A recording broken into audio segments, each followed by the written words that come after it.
What's up, everybody? Welcome back to another live stream of Let's Get Nuts on Sunday, the Ben Thomas Show. We have a great panel here for you guys today. We're going to talk a lot about entertainment news. We got some Deadpool stuff. We want to talk about Daredevil. We also want to talk about Michael B. Jordan as Hercules. That could be interesting. I'm curious to see what you guys are going to say. We've got 2 warm-ups as well, and I haven't told the guys what the warm-ups are, but we're going to have a little bit of death battle. Who would win in a fight, as well as what would your action figure accessories be if you had to become one? So guys, stick around. If you guys like the video, hit the like button, smash the subscribe if you're new to the Ben Thomas Show, and of course, let's get nuts. What are you doing? You're completely outnumbered here. Are you nuts? You want to get nuts? You want to get nuts? You want to get nuts? You want to get nuts? You want to get nuts? Come on, let's get nuts. Let's get nuts. Let's get nuts. Let's get nuts. Let's get nuts.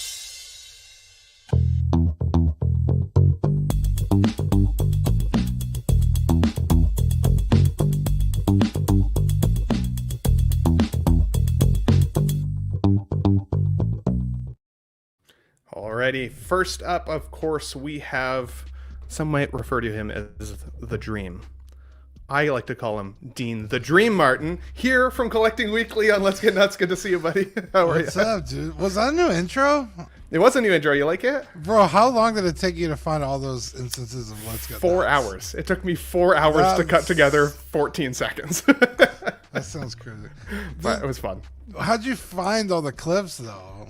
So I typed in, it was weird, right? You know, every time you type in Let's Get Nuts into the Google search engine, it shows something different. But then the one night, or kind of around Christmas time, I decided to watch the Lego Batman movie. And in there, they have like the Let's Get Nuts playlist and him wearing the blonde wig and everything. And I was like, okay, I can at least tweak it a little bit from there. So I'm glad you liked it. So, Yeah, awesome. Heck yeah, man. Good to have you back. Thank you for joining. And of course, we got Classy Thomas in with us here today as well. And thankfully, Classy doesn't have to share a seat with Dean this time. We get to have them both on at the same time. Good to see you, buddy. How are you? Hey, I'm doing good. Doing good. I got chilly down here. I finally get to wear a sweater on online. Yeah, it's really weird. I was talking to my sisters. One lives in Kentucky, which is a state above and to the left, and my other sisters in Georgia, which is 2 states down from me. Right. And I'm the only one that has moderate weather. Both of them have been having these extreme weathers. I'm like, wow. I said, I don't know how I hit this great spot here, but I mean, it's literally been like in the 40s and 50s around here. I think in the evening, the lowest it's hit is like maybe in the 20s. Crazy. So yeah, it's kind of crazy, but yeah, for me, it's insane here in Canada. So I'm in Alberta, Canada. And last week we had like a polar vortex, I think is what they're called.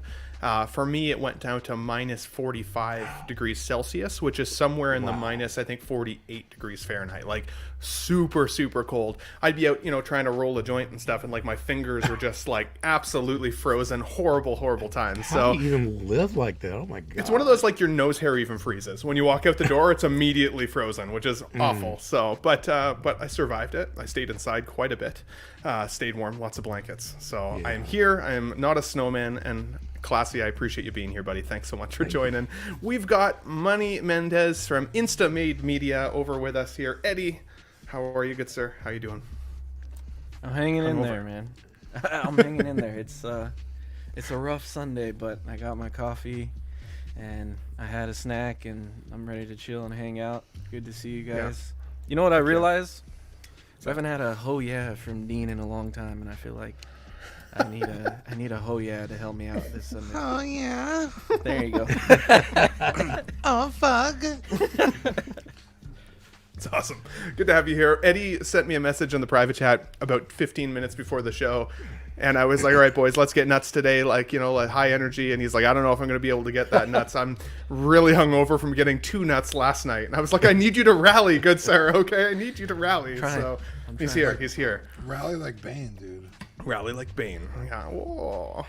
So, good thing is, we lost it. Sorry, I hit the space bar and bumped him right out. Pete is on the way. I think, of course, in England, it's a very different timeline over there. So If he shows up, he'll be here and we'll introduce him. If not, all good. We got lots to talk about today. Now, it's a little bit less figure news, actually, a little bit more, especially on the entertainment side. Chat, let me know if the music in the background is too loud or too distracting. I'm tweaking it just a little bit there. So if it's a little too loud, you guys let me know. But let's get warmed up first here. This popped up for me this week. And it made me laugh because look how excited that dude is to have an action figure head on a Power Ranger. I was like, man, he is super excited. But it made me think. You're being sold as an action figure. What 2 accessories do you come with for the warm-up today? Classy Thomas, I want to start with you. What 2 accessories would you come with if you were a SpongeBob SquarePants action figure? I think the first accessory I'd have would be you know those little fuzzy dice that you hang on your windshield? Yeah. Well, it'll be, instead of fuzzy dice, it'll be Fuzzy balls. fuzzy balls, exactly, but they'd be square. So that would be the very first accessory. Nice. And the second accessory would be you know those pointers that they used to have like in the at the chalkboard for the teachers, where they have that wooden stick that they point with. Well, I'd have that because I'm Classy Thomas, and so Classy Thomas has to have some class, so I had to be pointing at the chalkboard for my class with the pointer. So I'd have a pointer and the fuzzy dice. How many of you can tell that we didn't warm up Thomas with this at all? This is like straight off the cuff, no preparation required. Clearly. Love to see it. Great answer, good sir. Before I go to you, Dean, we have Pete from Only Fools and Collecting, a division of Collecting Weekly, here with us. Good sir, how are you today, buddy? Evening all. I'm Good to see you. Good to see you. I'm happy you made it because I put the Indiana Jones video game in the show sheet today. Excellent. And I need your take on that, good sir. So, Dean, for you, if you were an action figure, what 2 accessories might you come with? Definitely some kind of pistol or weapon. Wow. Yeah, fair. I mean, Well, your that's big easy. gun, that huge 44 Magnum. Yeah. And then probably like either a video game controller or like a microphone for the podcasting, because I feel like all I do is stream now. So yeah. I feel like if I had Dean as an action figure, I'd want a Kevin. Yeah, Put on Yes, his- yes. on his Kevin shoulder, would be you know? cute. Yeah. On his show, perch it. Yeah, For nice. sure. Yeah. That That's makes awesome. more sense. I like it. How did I Eddie like it. answer Let- my question better than I did? I No preparation. It's what happens.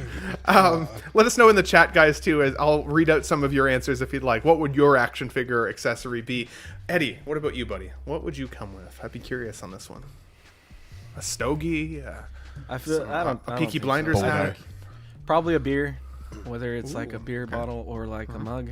It would be a beer, and then I'm trying to think. I don't know, dude. What the other one would be, honestly. Eddie, you know you got to have a big pile of money. Oh, money to fold out. There you go. Maybe money. Yeah. There you go. There you go. Or like I was thinking about you, Eddie, earlier, because I was thinking like, yeah, you maybe like a peaky hat, like a swap out hairpiece with the hat that goes on. Yeah, that'd be cool. You know, or a wasted Eddie face for when you're like late night streaming and you're just absolutely hammered. You got a wasted Eddie face. Love to see it. Could be a good couple. So, what about you, Pete? What would you what'd your accessories be? I think as an action figure? I'd definitely come with my dog Max. He never leaves my side. Max. And probably a big bag of what we call them crisps. You call them chips. Yep. I love them. So yeah, probably a big bag of Doritos or something like that. Heck yeah, for me, I think it would have to be a Canadian rolled blunt and some chocolate almonds. Some chocolate almonds, maybe. Yeah, that sounds pretty nice. But guys, thanks for playing along. I'm going to introduce the chat here in a couple minutes. So again, keep letting us know what you guys might come with, and we'll read that out here in a moment. Let's get to our second warm-up, though, because this might take just a little bit longer, and I'm curious what you guys will think. This will be round 1. We'll do a couple of rounds over the course of the year this year. who would win in a death battle? And one of the favorite YouTube channels that I have is actually, I think it's actually called Death Battle, and they do some amazing content over there. If you haven't had a chance to check that out, just Google Death Battle on YouTube after the show. But Thor versus the Batman, Captain America versus Wolverine. We got Scarlett Johansson versus Picard.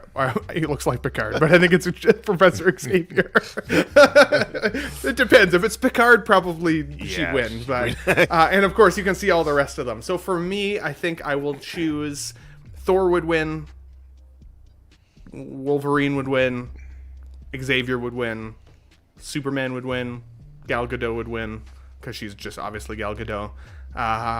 Black Panther, Gamora, Doctor Strange. And feel free to challenge any of those choices. How much prep time does Batman have? Yeah, that's a good question. That's true. That's a good question. Yeah. Given enough time, Batman beats everybody. That's crazy. It's kind of like his superpower. Yeah. Also, Gamora over Spider-Man, dude. Yeah. I think Gamora would kill Spider-Man. Considering Spider-Man pulls all his punches and has never gone like full out and still beats everybody, I'm going Spider-Man. For real. Challenged. Called out. Yeah. Gamora's pretty much Thanos, though. That's true. She's the daughter of Thanos. Yeah. Yeah, but Not biologically. But not biologically. But she does have super strength. So does For, Wonder like, Woman come a with humanoid. to take down Groot? Yeah. A Bic lighter. What about you, Dean? What would be your picks of this list here? I'm going with enough time. Batman, Wolverine, or Cap. I think if it's movies, I'm going Wolverine because Cap is kind of a pussy in the movies. Wolverine doesn't give a shit. He's so badass. Black Widow or Xavier? I'm gonna go with Xavier. Hulk or Superman? Ooh, that's tough, dude. Because the Hulk gets stronger as he gets angrier. So I think, but Superman also has like, Superman is so boringly written. He's like, they just like make him exponentially stronger whenever they need to, and like at some point he's just like a god essentially. So I guess I'm gonna go Superman. Wonder Although Woman, all it would take is Hulk to jam a piece of kryptonite in his mouth and rip him apart. You know what I mean? Like, I don't know. I mean, yeah, like if Batman could beat Superman, I think the Hulk could beat him too. I don't know anything about the blue girl. What's her name? Mystique. Yeah. She just changes her look, right? Her appearance. Otherwise, I think she's just a good fighter. Okay. Mostly. Oh, I guess she has the power to heal a little bit too, because Wolverine got her in the stomach with claws and she didn't die. Well, she had to. Mystique. Panther. Yeah. Does she have like powers? She's naked. She's naked most of the time. Yeah. Power of distraction. Yeah, absolutely. Spidey. That was and Rogue, then- though, right? That got stabbed. That Ben said he was able to heal. That was Rogue, not Mystique, right? No, No, that it was was Mystique. Rogue did get stabbed as well, but Mystique. But remember, Rogue absorbed Wolverine's Rogue healing absorbs power. powers, yeah. Yeah. Mystique was looking like Wolverine, like she changed into him, and they were both fighting, and he stabbed her, and she turned back to blue, and it looked like she died, but then clearly didn't. Mirrored out over here. I'm going. Yeah. Then Spider-Man and Doctor Strange or Iron Man. I Right? think I'm gonna have to give it to Strange. Yeah. Well, I don't know because fucking Iron Man has like missiles and shit. I don't know. I think I'm going Strange because he could just teleport them away and shit. Heck yeah.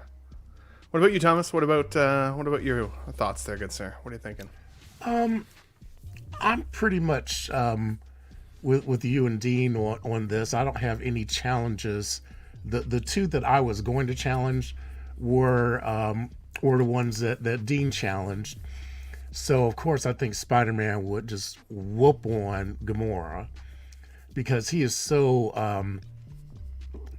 There was one time in the comic books where I think it was after Kingpin put out a hit on Aunt May and she almost died, and Spider-Man went to the prison, told Kingpin to come out, and then he just unleashed on him. He did not hold back, and he whooped his ass in front of everybody. So all the other prisoners would say, look, just so all of you know, if any of you come after my family, I will find you and I will kill you. And then he told Kingpin that when Aunt May dies, I don't care how she dies, but when she dies, I'm coming for you. And so, like, you know, Spider-Man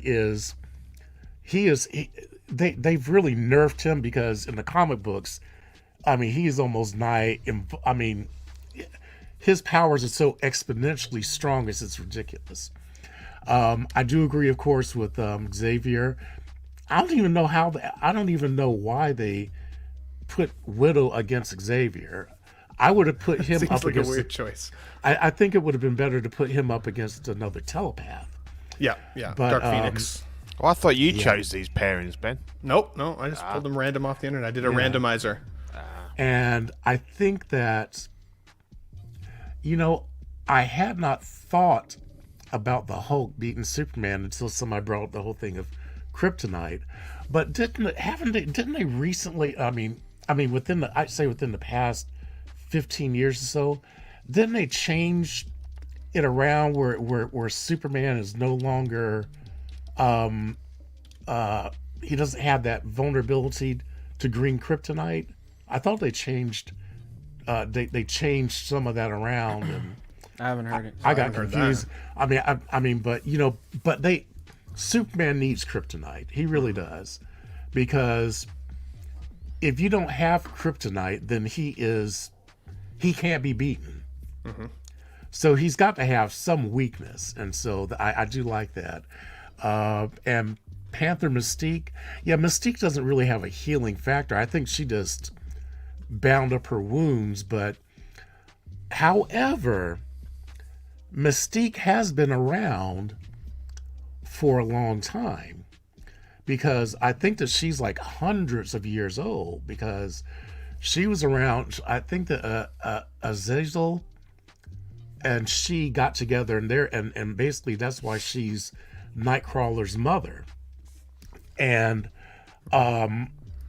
I don't know if she has a healing factor, or if she just has, or if you just don't know how old she is, because she shapeshifts so she can always appear youthful.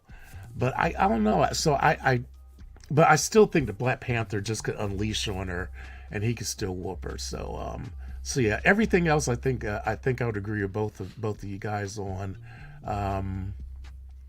Oh, that's right. And then Thor and Batman. Yeah, It's that planning Batman. time. Yeah, Batman knows how to. Thor has power, but Batman knows how to assemble power. So he would either make some tech, or acquire some tech, or do something. So that one, I don't know. That one to me is kind of like a toss-up, and I think it probably, power-wise, it would lean more towards Thor, but when it comes to just ingenuity, I think it would lean more towards Batman. I would have preferred, though, if they put Batman up against Tony Stark. Now, that would have been a really cool matchup. I could see that, because it'd be kind of two rich billionaires kind of facing off against both their technology as well as their wits and their intelligence. That would have been a good one. Agreed. Also, let us know who your favorite Mystique was. Was it Rebecca Romaine? Was it Jennifer? I always want to say Jennifer Love Hewitt, but that just ages me. What is her name? Jennifer Lawrence. Thank you. Jennifer Lawrence. Jennifer Love Hewitt. That's awesome. Eddie, quick rundown. Who do you think? Any challenges there? What are your thoughts? I don't know. I love Thor, but yeah, Batman can beat anybody. It's scary. Like, he can take out the whole Justice League, you know, if he prepares for it. But also, like, if Thor just caught him on a bad day and like threw Mjolnir at his head, you know, like, it's over. So I'll go with Thor just because I love Thor. Cap and Wolverine is hard, but because I think Cap could whoop his ass. But the thing is Wolverine heals and he doesn't stop. So I don't. Thor, Wolverine, Xavier, Hulk. I think that's been done before somewhere. Like on there's an animation and, someone's done like a. Yeah. Or it's like a CGI thing. Where I think it's Christopher Reeve, Superman against. Yeah. It's I I wonder pretty, if it's that's pretty the cool. death battle. That's cool. Yeah. So Hulk, Wonder Woman, Black Panther. I want to say Gamora because she's literally Thanos. Like he made her. I think she's in the comics. She is Thanos now. Like, but if you guys are saying what Spider-Man can do, then I don't know. That's one I don't know. I guess. And then Tony's cool, but I would say Doctor Strange. Fair. Just put Tony through a portal and gone. Done. He's just gone. Yeah. Trap him in the mirror universe. What is he going to do? Or just put a mirror in tech front of your- him, and he's done. That's right. That's right. Pete, what about you, buddy? Any challenges there to any of those, good sir? No, I'm good. I'm pretty much echo. I was just gonna say that there is a cool Hulk versus Superman little animation or CGI thing floating around the internet for a long time, but it's pretty cool. And I'm sure it's Christopher Reeve's face. Heck yeah. On Superman. Yeah. Heck yeah. Well, guys, thanks for warming up with me. I appreciate it. We've had somewhere between 20 and 30 people live watching. Appreciate you guys. We'll read out some comments here shortly, so let's welcome the chat first. Is that everyone? I keep wanting more.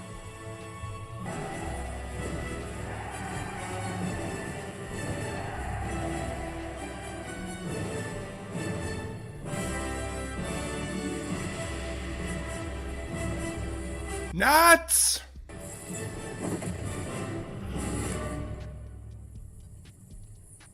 Assemble.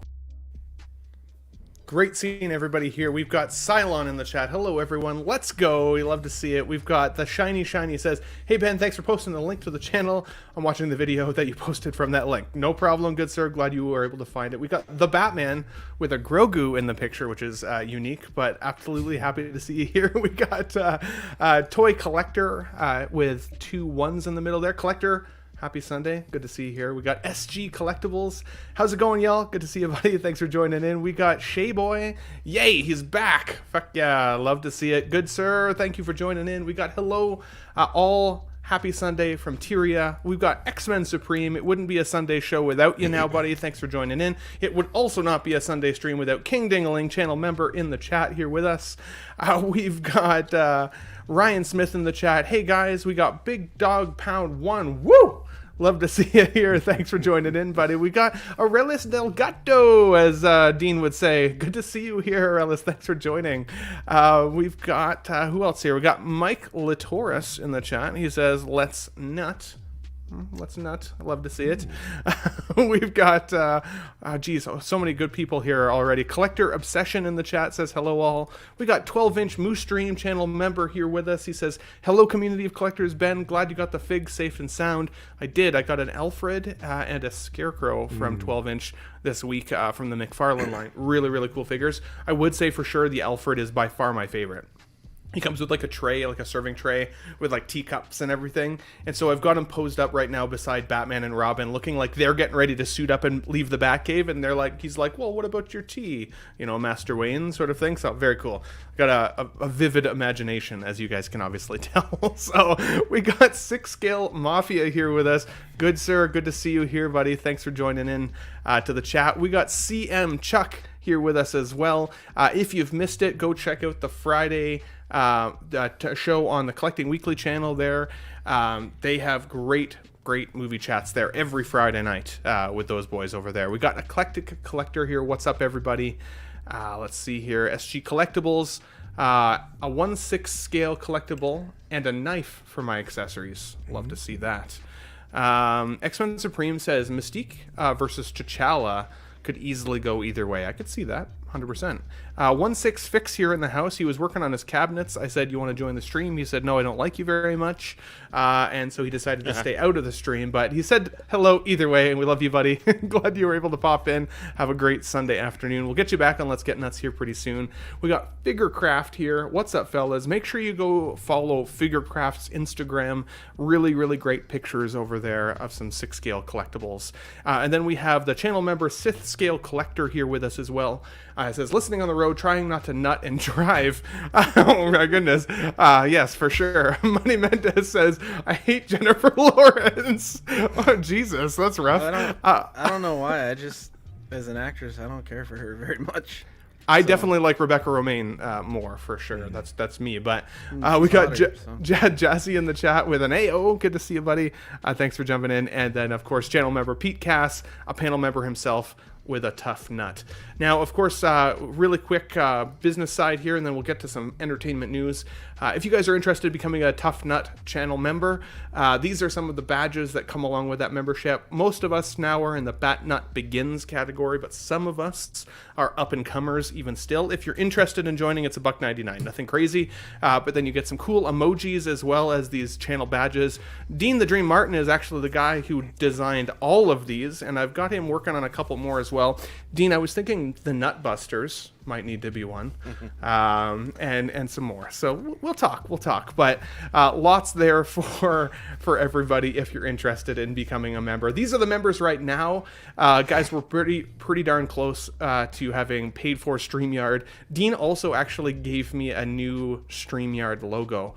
For when we upgrade that shit. So we need a couple more members, but we've got in the Tough Nut crew as it is, Alvin J, Collecting Weekly, Money Mendes, 6-Scale Mafia, Katera, Feezy's Figures, King Dingaling, 6-Scale Collector, Paul Schreiber, The Batman, The Movie Canon, The 1-6 Figure Focus, SpongeBob SquareBalls, The _ Empire Strikes, Peter Cass, Ryan Smith, Collector Joey, Sam Gist, 14 Wellington, Jose G. Hernandez, and 12-inch Moose Stream. Guys, thank you so much for being channel members. I appreciate it. If you're interested, there's the link in the chat. Go to town, have some fun, become a Tough Nut member with the rest of us. Guys, let's get into the news here, though. And I'm happy Pete is here with us because this popped up this week. So we're looking at a screenshot of Indiana Jones and the Great Circle, an Xbox One exclusive game that's coming.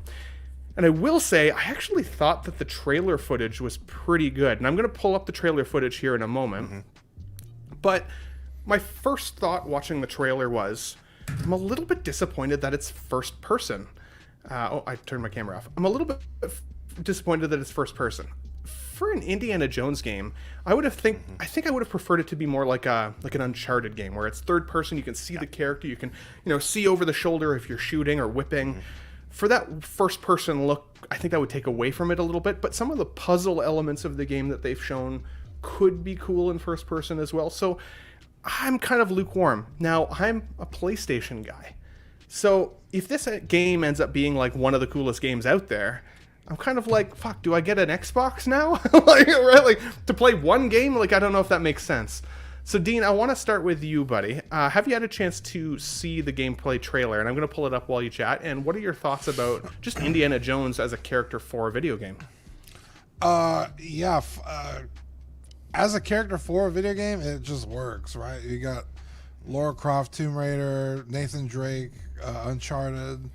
I think this was, undoubtedly the inspiration for both of those.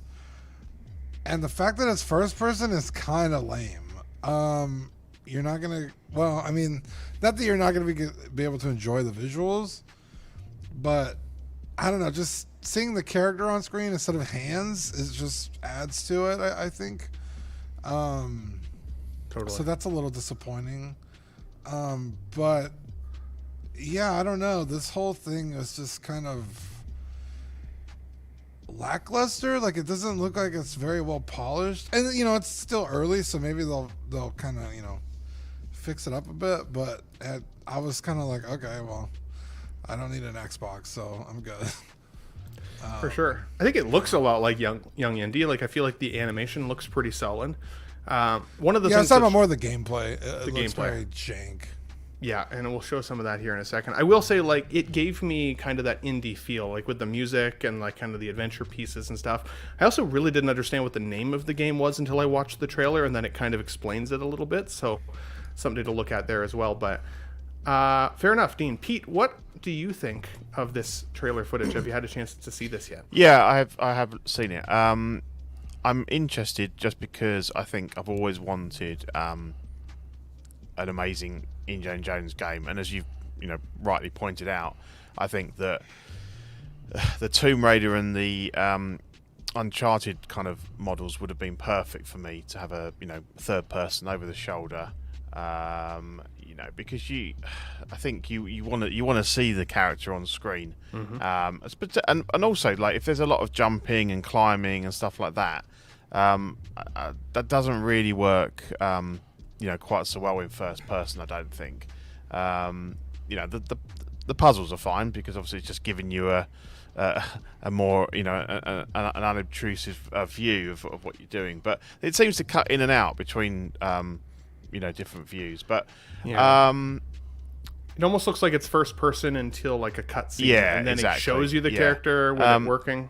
Yeah, I mean it looks a bit janky, but I mean I don't know when this is sort of meant to come out. It's obviously early days. I think some of the animation's a bit janky, but then it's not a lot worse than what we saw in Dial of Destiny at the beginning. So I don't own a current generation Xbox. I've only got an Xbox S, and we've got a PlayStation 5. So I would have an issue playing it as well without forking out for an Xbox X. It would have to be bloody good for me to do that. But interestingly enough, the voice of Harrison is not him. I read it. It's the guy that who does Joel in The Last of Us. That's it. Yeah, but it's pretty good.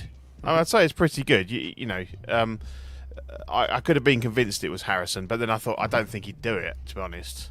So I thought it can't be. But well, I saw Harrison accepting an award the other night, and I actually thought it looked like maybe his mental health was diminishing a little bit. He seemed like he was having a hard time putting words together a little and stuff. So, I mean, he's old though. I mean, like no slack against him by any stretch. But I did notice a little bit something. Yeah, but yeah, I mean, the whole the world of the ancient kind of wonders of the world and everything. It's a real. If this works, it's a real goldmine to kind of kick off a series. So I hope it's good. I think that there was a Lego Indiana Jones game, if I'm not mistaken. Yeah, two of them. Two of them. Never got to play those ones. I bet that would be pretty cool. Yep. But I can't recollect any other Indiana Jones games there were all some. that much. There was one way back, like on maybe first Xbox. There was one. And that was a third person. It was a little bit janky. I think there was definitely one on Nintendo at some point. Cool. And obviously you had the best ones were the point and click LucasArts ones back in the day. So Fate of Atlantis was fantastic, and also the two Last Crusade games were really good as well. There was like an action one, a sideways scrolling one, and then there was a point and click one, which I loved. I played that for hours. I watched them all again recently, and for me, Temple of Doom was easily one of my favorites as a kid. But to me, The Last Crusade still really holds up. It's such a great overall adventure. I like seeing him as young Indy at the beginning. I actually used to even like the Young Indiana Jones series that they had there for a little bit. Some of the younger, I think there were shows and movies, but some of those were really good. But yeah, it looks like he's kind of explaining how big the Twinkie is in this picture. Eddie, what do you think of an Indiana Jones game? Is this something that you would put some money into? How big of an Indy fan even are you? And what was your favorite movie of Indy's? For the longest time, I hadn't even seen the movies. I think Pete used to give me shit for that. No surprise there. Yeah, for the longest time. But I finally saw them because we did them for Movie of the Week, I think. And then I ended up watching all of them. And I think Last Crusade is my favorite just because I love Sean Connery. It's a lot of fun. I like the whole dynamic. Yeah, them two together are really funny. So I love that one. But yeah, I love the movies. I don't play games that much anymore, man. I would love to get back into it, but I don't know. It's just like a ADHD kind of thing now, like where I just can't sit still and play games. So That's fair. But it's cool. I think a lot of people like this style of game, so I know those kind of games do well. And I was thinking about this right now. First person would be cool if it was like a VR game.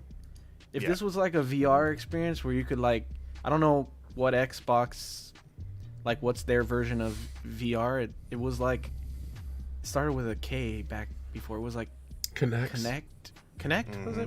Xbox Connect. Actually, that doesn't right. And I remember they were trying to make it a big old thing when the new Xbox came out, when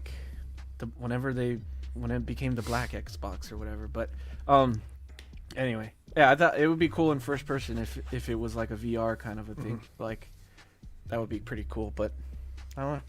Yeah, because platforming in first person to me drives me absolutely insane. If I can't see the character and feel the distance between the jump and stuff, I hate it. Yeah. I used to hate third person games because I was because I was all Call of Duty and I couldn't and Halo 2, right? Halo was first person, right?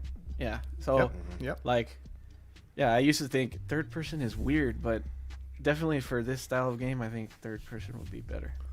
That looks like the Candyman right there. It I does, think it is, yeah. dude. Yeah. I thought that earlier when he was on screen. Some of this footage of him putting the pieces away, I feel like the environments are going to feel a little closed in. I don't think it's going to be much adventuring. I think it's going to be very streamlined. One game that reminds me that I liked in first person that had a bit more platforming was a game called Dishonored, where you would run across rooftops and stab people from behind and do a whole bunch of that kind of stuff, which was pretty good.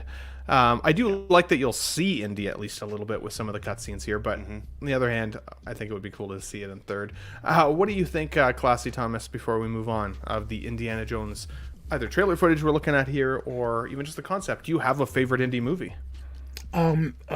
Actually, I think the Raiders of the Lost Ark is probably my favorite. Just an introduction to Indiana, and but Last Crusade, what Eddie was saying, I think that interaction between dad and son were very, very cool, which was a shame that it didn't work with the next one with the Shia LaBeouf with the crazy space aliens, because there's something kind of neat about seeing a father and a son interact, because Indiana is shown to be this independent, swashbuckling thing, but then he just keeps getting he keeps being brought down to earth by his dad. And there's just something special about seeing the older, more mature one just kind of saying, look, you don't know everything. Let dad handle this. Let dad give you a little something. And then the fact also that Sean Connery is the Mac, because that Elsa had been with both of them. I was like, all right, hey, that's kind of cool. She's had 2 indies in it. Oh my God. Yeah, look at that. Jesus. I mean, Classy as always, Thomas. Well, not Classy 2 indies, as always. 2 somethings, whatever. She's taking indies. Dukes. But yeah, she's keeping up with the Joneses. Keeping up with the Joneses. Yeah. That's good. But today, I mean, I don't know that much about gaming, so I don't know if I can comment about the different types of formats, but I do like the way the trailer looks. I mean, I think the way it moves through there, I think they could kind of touch up the animation a little bit, because there was a couple of times the Indiana looked a little bit like a combination between Harrison Ford and Mads Mikkelsen. Oh, yeah, fair. And so I think if they could tighten it up and put a little bit more to the Harrison side. That's the one thing I would say. I agree, Classy, that 2024 visuals I expect to be a little tighter. Again, if this is going to be Xbox exclusive, if they hope people will actually jump ship even from PlayStation and maybe buy an Xbox to get an indie game in their hands, it looks cool, but I don't know if I would spend the money. It seems a little aggressive. So I agree with that. For 2024, I feel like I expect a little bit more. Collection Obsession has become a new channel member. What are the Tough Nut Crew? You're an up-and-comer now, good sir. Thanks for joining. We appreciate you. This is for you. What? Did we just become best friends? Yup. Love to see it. Thank you so much for joining the Tough Nut membership crew. We appreciate you. Every member helps get us to that next level here for the StreamYard specifically. Zach from Collecting Weekly said I could borrow his, but then I would have to upload all my clips in there and all the things. Don't know if that would work so well. And I'd probably wreck it for Dean, and for Dean, that would bother me. So Yeah, but when you guys fall out and he deletes all your content and everything. oh my god! Too soon. Don't go there. Oh my Too soon. Oh my lord. We've got Collector Zone here with us. Had a great chat with Collector Zone yesterday. He says, you leave India alone, you haters. Last movie was great too, in my opinion. Hey, everyone, saying hi while I watch the Lions game. Football and Let's Get Nuts at the same time. Sounds like a good Sunday, good sir. Thank you for joining with us here. We appreciate you. Ryan Smith also wanted to say hello to you, channel member, good sir. Thanks for jumping in. Looking forward to giving this one a go on Game Pass as well. Heck yeah, for sure. And it was Troy Baker. Ryan helped us remember because it was on the tip of my tongue. I liked seeing Troy Baker in the live action Last of Us as well. I thought that was really cool to see. So, dude, you're amazing. Thanks for becoming a member. We appreciate you, buddy. Let's move on because we got lots of entertainment news and we're already 40 minutes into the show, which is crazy.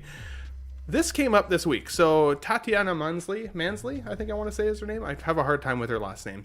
The actress who played She-Hulk in the most recent Disney Plus She-Hulk was asked about potential next viewings of She-Hulk. When are we going to see her again? What's coming? And she kind of, but not really all that kind of, hinted at the fact that there's no plan. There's no plan. Disney has no plan. Likely, She-Hulk is dead. It's done.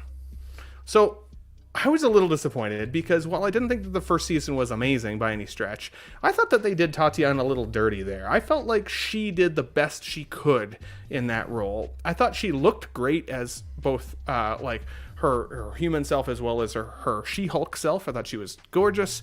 I thought she played the role as well as she could. She worked with the material the best she could. And she got done a little dirty. So I'm like a little disappointed. Even though I wasn't all that excited to watch it either. So I'm a little bit conflicted, and I'm curious to see what you guys have to say about this. Eddie, are you happy about the news that She-Hulk Season 2 is dead in the water, or are you disappointed? What are your thoughts? I'm not happy that it's dead. Like, I know She-Hulk's a big character in the comics, so, it sucks to see a character like that not get its, justification in live action. Because it would have been cool, and I thought I was going to like that show, but geez, after episode 2, I was like, I hate this so much. It's so bad. Yeah, I'm not disappointed, but it does suck that character is not going to be utilized anymore, or yeah, I don't know. I don't want to be a dick and be like, I could care less, but also I could care less. That's why I went to you first, Eddie. I was expecting for the dick take. Sorry. And I was like, I hate to see it. Sorry. Not today. I can't. Too hungover. Fair. As I drink Glutenberg, by the way, I'm celiac, so I can't eat gluten. And the only beer that I can find in my local area is called Glutenberg, the one beer that you would think definitely contains gluten. Love to see it. Just rubbing it in. Right. Ben, you're celiac? I am, good sir. I am, yeah. I thought you were Canadian. Oh, wow. Okay. I see how it is. It just means he's circumcised, right? Dean, wow. Okay. Dean, since you are the one with your mic unmuted, tell me about Hulk Season 2. What are your thoughts? Is this She-Hulk, I should say? Oh my god. My god. We're losing viewers by the moment. Unfortunately, this is what happens when you try and alienate your audience. People don't put up with it. There are so many people so excited for a She-Hulk show. People love that character. She's a great character in the comics. She's really cool. And they did that character, like you said, dirty. Not just the actress that played her, because like you said, she did fine in her role, but what she was given was like, what is this? Like, the writing of that show had nothing to do with like Marvel fans, Marvel canon. Like, there was seemingly no interest to connect it to the MCU at all, other than having the Hulk in there as a punching bag for no reason. Like, it just wasn't. If you want to say it was a good show because like it made you laugh and stuff, like that's fine. But like as an MCU show, it was just bad. It was like, what is this? Like, there's no direction to the show. The whole becoming the Hulk was like an afterthought for this character, and it was like I wanted to see that kind of take shape and how it shaped her moving forward, and it was just like, oh, I'm the Hulk now, so okay. I was like, oh, okay. And then the rest was like going to vineyards and weddings, and it was like, what the fuck am I watching? This is so weird. So yeah, that's what happens. It's people don't support it and people don't want to watch it, and it's like, why even bother continuing making the show? Which is sad to see because, like I said, people wanted to see this character for a long time. So it sucks that it happened this way, but I mean, maybe they'll throw her in to a was that New Avengers or whatever it's called, or I don't know what I don't really know what the direction of the MCU anymore because nobody knows. Nobody even knows who's on the Avengers team anymore. Yeah, so it's it's unfortunate though, Adrian, because like I feel like, you know, I know a lot of people when it first got kind of announced that it was coming, people are like, oh sweet, it's kind of like maybe like an Ally McBeal style like legal procedural, that could be kind of cool. You think about The Boys, for example, right? Like think about all of the characters that have super powers who accidentally kill people or accidentally do crazy shit that makes them seem almost like a villain. And then can you imagine those people having to go to still like a real life court and try and kind of defend themselves, right? Like, I was learning how to run and I accidentally blew somebody up by accident. Clearly, I'm not a murderer, but I killed somebody. What do you do? And having somebody like She-Hulk represent that person, there could be some really, like, juicy, meaty stories there, but it was kept really light. It was kept really easy viewing, and which I don't always necessarily hate either. Like, sometimes it's nice to just kind of turn your brain off, throw a show on, have a couple chuckles, and turn it off pretty quick. But I felt like there could have been so much more that they could have done with it. So that disappointed me. For Eddie or for Dean, are either of you considering still getting the Hot Toys locked in? No, eh? I actually liked the Hot Toy a lot. I think it's a good looking figure. I won't get it though. It's like, it's too much money to waste on something that I just like the look of it, you know? Like, I don't actually care for any part of the character. So, but I mean, if the show's canceled, this might be the last opportunity to lock in a She-Hulk. Not to create FOMO, but I mean, that's often how those things go rare, right? Yeah, you're right. And it probably will be one of those sought-after figures. I think it is waitlisted on Sideshow now. Yeah, so. But I don't collect stuff just because I think it's going to be rare. That's a good point. I said that about who's that, Director Krennic from Rogue One. I was like, as much as I love that movie and as much as I don't think this figure is going to last, I was like, I'm not going to spend all that money just so I could say I own it and or rip off the next guy who wants to buy it from me. Yeah, fair. And sure enough, that figure went up to like $600 at one point. So absolutely, it's like, I don't like She-Hulk enough to spend $200 on it, even if I think it's going to be worth $800 down the road. Absolutely. And X-Men Supreme is making some good points here. It says, I want someone to explain to me so that I can understand, because as far as I saw, the show was properly She-Hulk. Yeah, I mean, for me, like, again, I thought it's not that it wasn't properly She-Hulk. I just thought that there could have been more meat on the bone, more legal procedural, more like diving into the law side of the average hero or the average villain. Like, what happens with those people when they get put through the system? Like, I thought that could have been interesting, and instead they decided to keep it light, similar to a lot of the She-Hulk comics. I read one She-Hulk comic recently where she literally climbs out of the pages of the Marvel comic, and I thought that was kind of fun, and it reminded me of that scene at the end of the show where she's jumping through the Disney Plus menu, which really tripped me out at first, by the way. I thought something was going on with my TV, but so I agree with you on that side of it, X-Men, that there are some definite She-Hulk call-outs there for sure in terms of the comics.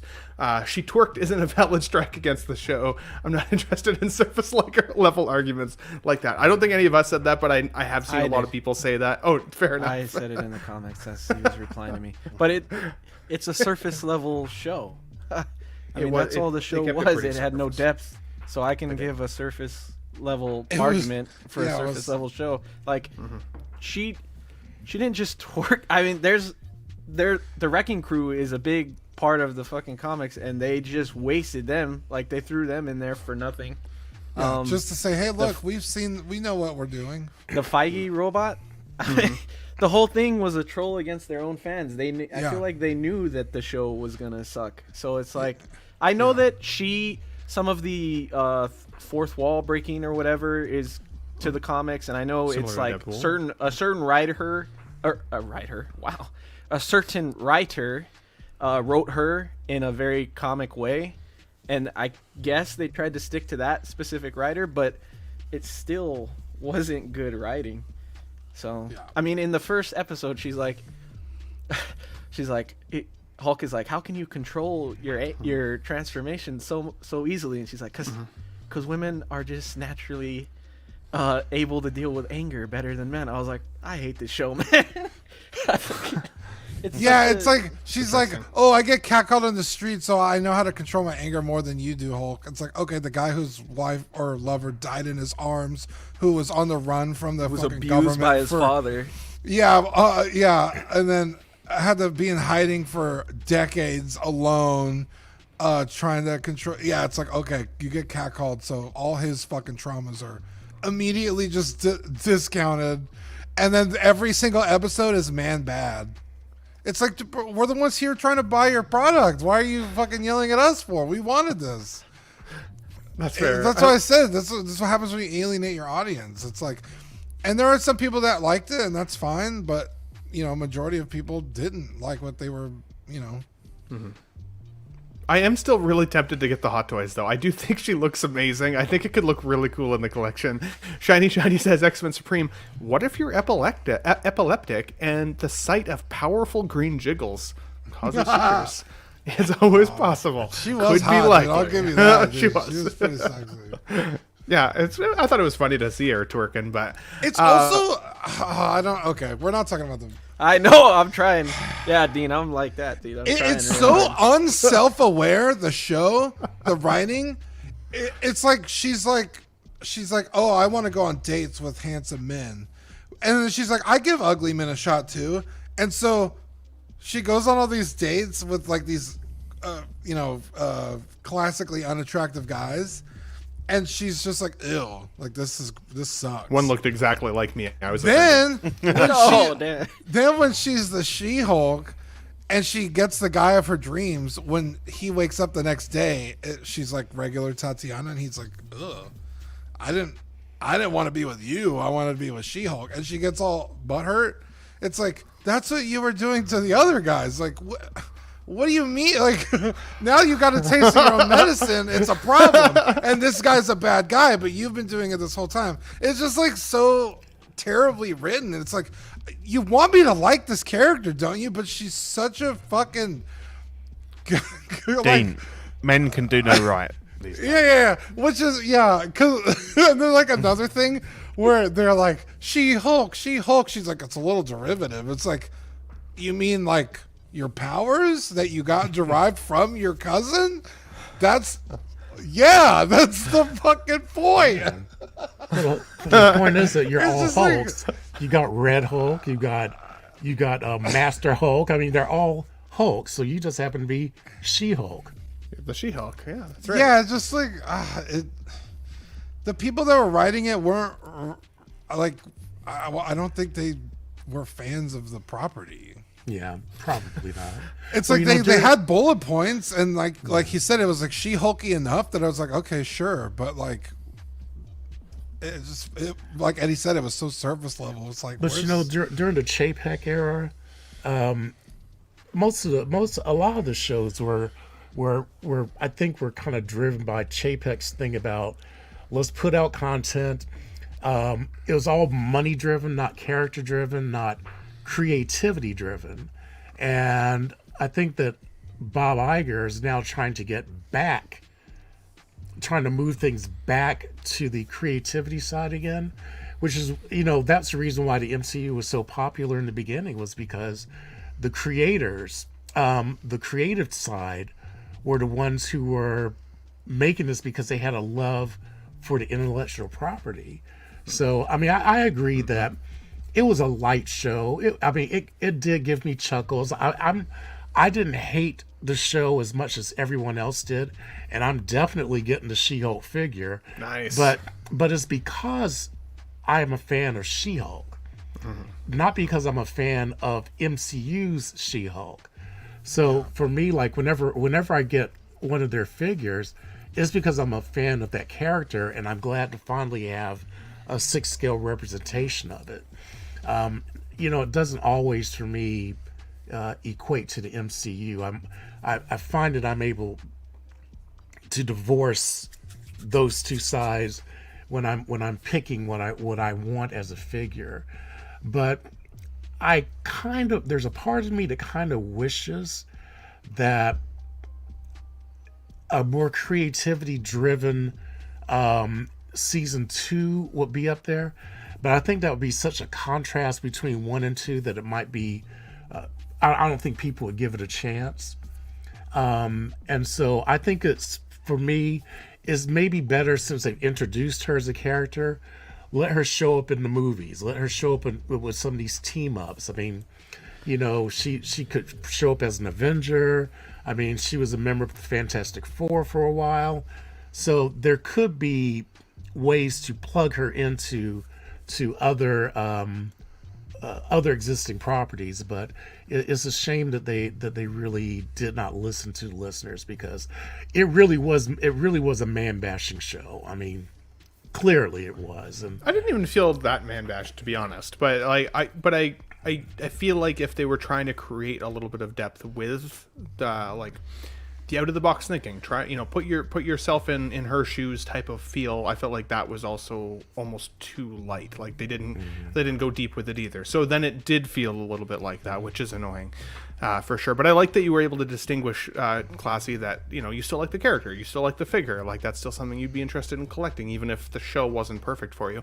I still feel disappointed that season 2 may not happen. Having said that, I still think that she won't just completely disappear from MCU as well. Maybe we'll see her in Secret Wars. Maybe we'll see her in other Marvel content at some point, and she'll still have a bit of a redemption as the actress, but also the character a little bit in terms of some of her badassery, some of what she's capable of. That's what I was about to say. The Hulk is always the coolest fucking guy on screen. Like, any scene that the Hulk was in, badass. It's like, I want to see that with She-Hulk. I want her to do cool Hulk stuff. That sounds awesome. Absolutely. Well, guys, let us know. There's about 40 people watching live. Thank you so much for joining Let's Get Nuts on Sunday. Let us know, are you interested in She-Hulk season 1? Are you disappointed that there's probably not going to be a season 2? I feel a little disappointed, but I'm also interested in the Hot Toys. Let us know if you guys are also going to get that Hot Toys locked in. I'd be curious to see how many of you out there are thinking about putting it in the collection, even if you're not interested. Now, we did get a chance to see She-Hulk, of course, smash Daredevil in that series. She-Hulk smash, which was one of my favorite parts of the show, actually. It was one of my favorite parts in terms of comedic relief anyways. But this is interesting news. So Daredevil Born Again, they had it virtually completed, and then it sounds like kind of the round table of executives watched and weren't happy with the show. So they decided to go back to the drawing board and redo a big portion of the show, trying to keep as much of the previous kind of content as possible, but also kind of revamping the show itself. Now, one of the big things that people were asking was, are we going to see Karen and Foggy again from the Netflix show? Because the Netflix show, season 1, 2, and 3, were excellent examples of a superhero show. It was dark, it was gritty, I liked the story, the characters were well developed, there was a lot of good there. And while I would say season 3 was still my least favorite, with the Bullseye storyline, I still really enjoyed it. The costume was badass. I love still, when I think about all-time favorite badass fight scenes, I think about episode 2 of season 1, where he's in the black costume and he's beating the shit out of those dudes in the hallway. That hallway scene was so cool, and it made me absolutely love Daredevil, to the point where I'd actually rather collect him as the black suited version than the red suited Daredevil himself. I thought that was so good. But they've now let us know that at first, they were saying that this new Daredevil Born Again, was kind of an alternate universe version. Wasn't going to be canon to MCU. And even though people were hoping that they would be, and like the Kingpin would be, and all of those things, they were saying, no, not quite. They've changed their direction on that now. Now they're saying it actually will be canon to the MCU, and characters like Karen Page and Foggy that had previously said, as the actors themselves, that they weren't coming back, that they hadn't been approached, now it sounds like they're confirmed to be coming back. So I was really happy about that, but it also makes me a little bit nervous, not going to lie, because the Netflix show was so good, the season 1 through 3, that I don't want them to wreck it by kind of Disneyfying it, right? Mousifying it, or whatever you want to call it. And so part of me was happy to know that these characters are coming back, but on the other hand, I'm kind of worried they might wreck a good thing. So Dean, have you seen Daredevil season 1, 2, and 3 from the Netflix show from back in the day? And are you excited about the news that this is now canon, or do you think that they should have kept it more alternate universe? What are your thoughts? I could not get through Daredevil on Netflix. I tried to watch it like 3 separate times. When it came out, I didn't like it. And then after Luke Cage and then the Defenders, I was like, okay, let me give it a shot again, because I liked that. I went back, I couldn't do it. And then I watched The Punisher. The Punisher was fucking awesome, dude. Yeah, man. And I still couldn't get through that. That and Jessica Jones, and then the one with the Iron Fist. Iron Fist was pretty bad. I didn't like Iron Fist. I couldn't get. And everyone says the same thing. Like, you got to get through season 1 and season 2 and 3 amp up. And I couldn't get there. Like, I just couldn't be like bothered to get through season 1. And it's like, if I'm not even enjoying season 1, I'm gonna be super lost in 2. So I never finished that series off. But in terms of not making it MCU canon, seems like an odd choice considering they put Kingpin in the Hawkeye show, which is clearly canon. So that was weird. I guess. And they put Daredevil in No Way Home. Yeah. Yeah. Yeah, 100%. Yeah, good point. So that's weird to hear, but I guess it's good that they changed their minds, But do you think they might ruin a good thing? Is that a possibility? Because even though you didn't get through it yourself, I know there's a ton of fans on the Netflix side. Oh yeah, a bunch of people love it. Honestly, I would say yeah, they probably will. But and I haven't seen the show either, but I've seen clips of Echo. That's a pretty violent show, just from what I was looking at. So I feel like they could still be okay. But I think once we see Deadpool, the Deadpool movie, we'll be able to tell more of like how much influence Disney really has. Yeah. What's to come. Yeah, that's fair. That's a good point, actually, Dean. I really like that. King Dingling channel member says, guys, what do you think of Scott Glenn portraying Stick in the Daredevil series? I would love that, honestly. He's badass. I mean, I liked him as far back as Sucker Punch. He's just such a great like mentor style figure or character, but I would say he's getting a little on the older side now, but he's still badass. I'd be down for it. I would honestly be down for it, especially if they give him the opportunity. Him as well as Rosario Dawson. I would love to see her back if we're talking Daredevil Netflix characters, and a bunch more. So yeah, I mean, I'd be happy with Stick. Classy Thomas, what are your thoughts on Daredevil staying canon to the MCU from Netflix series versus an alternate universe? What are your thoughts? Well, I'm very happy that they did that, because I really enjoyed the Netflix shows, and I'm glad that they're leaving a little bit of flexibility. For example, like even with Iron Fist, because I get the feeling that they are definitely trying to incorporate them all. But I think that they're also open, from what I understand, to recasting. And Finn wasn't really Iron Fist. That was just clearly miscasting. So I hope that they actually bring a different and better version of it. But I am excited to see Foggy and Karen Page back, because I don't. And if anybody else out there knows, please feel to correct me if I'm wrong. From what I understand, in the comics, I know they're not kind of staying completely true to the the comics necessarily, but I believe that in that show, one of the part of the storylines that Karen Page had become a drug addict, and it was all about this whole redemption arc. And I said, man, that would be kind of dark. I'm sitting here rubbing my hand and saying, all right, what can you do with this? So I really do hope that I hope that all of the Netflix properties that they brought in, I hope that they keep them a little bit on the darker side, because I think we need that. And there was always that discussion of having the Disney, the MCU things that they created MCU, but then also being open to having things which are a little bit more of a mature nature, which I thought was the whole purpose of them putting those parental controls on Disney Plus. So I'm like, well, hey, I mean, if you're not going to utilize it, what was the whole purpose of doing that? Right. So I'm excited to see them back. I'm really looking forward to seeing what they do and how they incorporate them, because as far as I'm concerned, those two characters were as much Daredevil as Daredevil, 100%. as far as the series was. So I'm glad that they're back, and I'm looking forward to seeing what happens with them. Absolutely. I had felt like at first, and I mean, I could be wrong. Oops, I didn't mean to put out Pete there.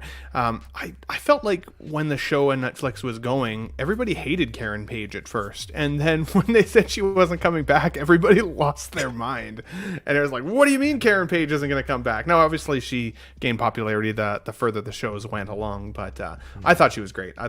Eddie, any thoughts on Daredevil here, keeping it as the MCU canon, or would you have preferred the alternate universe versions of these characters? What are your thoughts there?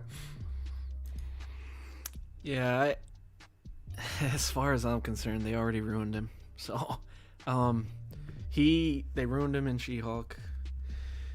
Echo sucked so much. They ruined Kingpin. They already killed Kingpin. If you watch Echo, I don't know. I mean, you could tell that he's trying to act how he did in Netflix. Like, he's a great actor. That's the only saving grace for that character. But the story, the writing is like, I have no hope for this at all. I don't think it'll be good at all. I can already tell. So, just if you watch Echo, there's some stuff in there that ties into this a little bit. And I could already tell in there that I was like, I have no hope for Born Again. So, I mean, it's literally called Born Again. I don't know. It's gonna suck to me. I haven't seen Echo yet, unfortunately. I've been wanting to see it. Some people said they really liked it. Some people kind of said the same thing as you did. I've heard that Kingpin, at least in the show, seems a little bit more like a little whiny and a little quick to aggressive anger, whereas I found in the Netflix series he was a lot more controlled. And if it had something to do with Vanessa, he'd bash your head in with a car door, but otherwise he was still relatively controlled and scary. And I heard that he was a little too quick to emotion in Echo, but again, I haven't seen it, so it's hard for me to judge myself. But for me, I was happy to hear that these characters are going to remain in the MCU canon. While I do think that there's a possibility that they wreck it, I think that they might have made it worse by trying to have an alternate reality, because they decided to stick with Charlie Cox as the actor for Daredevil, right? If you see Daredevil on the screen, you're not going to be like, oh, this must just be an alternate universe because he's wearing yellow today instead of red last week. Like that to me doesn't make enough of a difference. I think if they wanted to do a Born Again Daredevil, somebody new, it should have been somebody new. I think that this was actually a good creative decision to keep it with these actors, keep that moving forward. And I think it's less confusing, honestly, just for the general audience. A lot of the people here that watch this show and other collecting shows and stuff, we're all pretty dialed into like entertainment news and character news and MCU and comics and all of that stuff. We're dialed in, but the average viewer, I don't think they know the difference most of the time, and I think it would be more confusing to tell them that, as I said, Charlie Cox and Vincent D'Onofrio are different people. It's just a different universe, and without much context as to why that even needed to happen. So I think it's a good choice, but I'm on the edge of my seat. We'll see how it goes. Guys, I want to move on. Pete, I'll bring you back in here, buddy. I want to move on. I'm surface level on this one because we got a couple more things I want to talk about, but it seems like the news is just continuing to get worse for Jonathan Majors. Now, I mean, the guy was convicted of a couple crimes. He was let go on a couple. It is what it is. We're not here to talk about his guilt or not. But his movie Magazine Dreams, which is something he got super shredded for and, you know, ready for, and it sounded like in terms of like the smaller kind of movie crowd and independent movie films, critics and stuff were saying that this could be an amazing film. Magazine Dreams, a drama film starring Jonathan Majors, reportedly will no longer be released by Disney's Searchlight and has been put up back for sale to see if anybody else, other studios, would like to take it on. I think at this point, we're probably not going to see this for a little while. I think if I was a studio at this point, I would sit on this until he starts to make his comeback. I think his crimes, while they don't sound like they were great, I don't think that they're completely irredeemable either. I think he will learn his lesson. I do think we'll see a comeback story from Jonathan Majors, and I would still like to see this film at some point. I think the best thing that they could do is sit on it for a little while and give us an opportunity to forget and forgive, and have him have some redemption and some learning from his situation. Do any of you guys have any thoughts on this before we jump on to the next entertainment spot? Bro, that's gotta be one of the funniest things I've ever heard. His Oh, really? crimes, What? They don't sound like they were great. What? No crime is great on Let's Get Nuts. No crime is great. Yeah, I mean, people need to be able to redeem themselves. Otherwise, we're all fucked, right? And unfortunately, I feel like in today's modern what do they call that, modern audiences, like when people get canceled, there's like no shot of redemption, and that's unfair, right? We're all humans, we all make mistakes, and yeah, crimes are crimes, and you need to pay for those crimes, but people also need, you know, to be able to make up for those mistakes. It's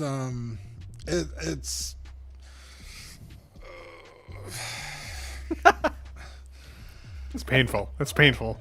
yeah, like I'm not like a fan of this guy. Like I didn't know who he was until he was in the Quantumania, or yeah, Creed, like Creed 3, 3 is really good, Dean. yeah. did Creed 3 come out before he was in the MCU Yeah. though? Yeah. Oh, it did? And he's I think it did. I'm pretty sure it did. But he's really good in it. So. Yeah. So I'm not like a ride or die for this dude. I honestly, like, I don't know who the fuck this dude is. But yeah, I mean that's tough, dude, to make a whole movie and then it just get fucking ripped out from under you by no fault of your own.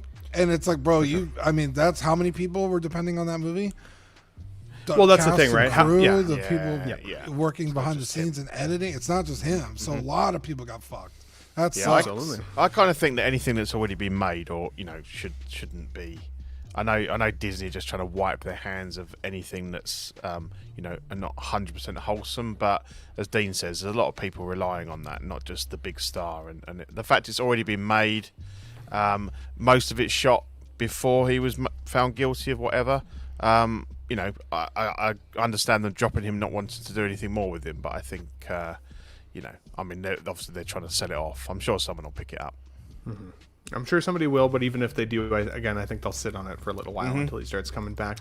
I think it's interesting, as kind of you touched on it, Dean, cancel culture just in general. I think we as a community of people sometimes get excited to see somebody hit that top level of stardom and then to see them crash and burn, right? It's like it's almost like the exciting part of cancel culture is seeing how far they can go up and how far they can fall after the fact.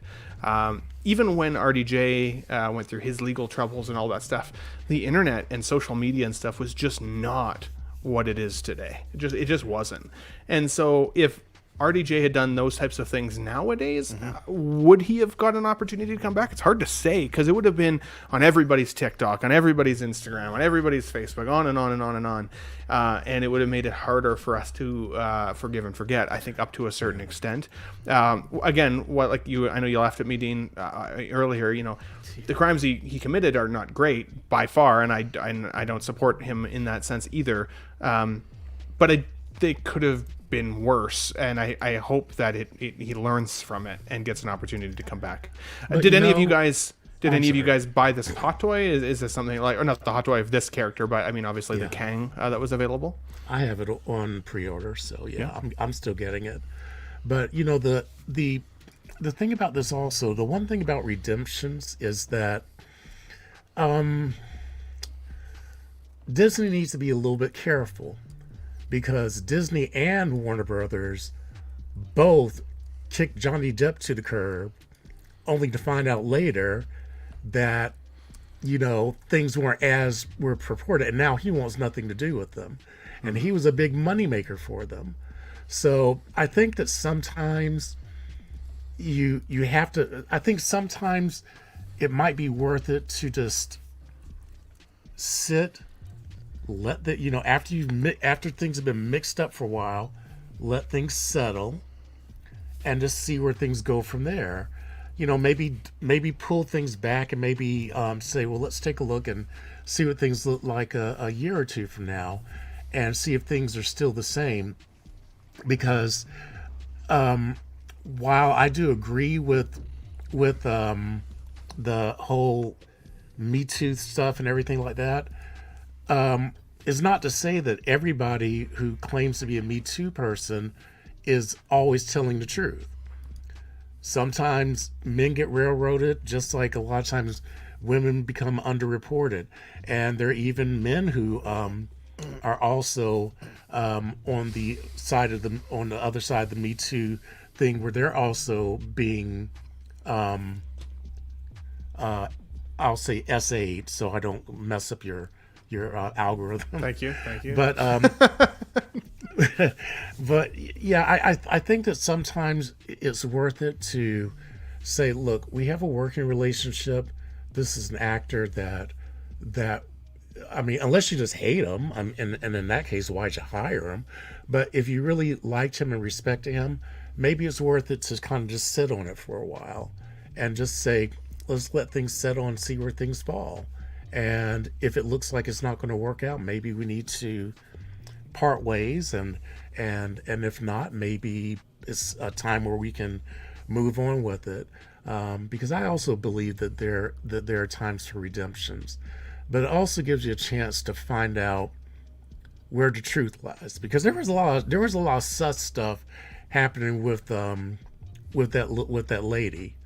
So you know, even though a jury found him guilty, and I get it, a jury did find him guilty. I don't know if other truths come out in the future, Disney might wind up looking like, you know, coming out with egg on their face. And so, I can see why Disney would want to move themselves away from that, though, right? Yeah. Because again, I don't agree with the guilty until proven innocent feel either. Like, and I think social media cancel culture jumps on that a little bit too quick nowadays. It's like we all have an opinion, and that must be true, and that's not necessarily the case. But the fact that he was convicted is also kind of like, okay, well, he clearly did some wrong shit, so he deserves to be punished 1,000%.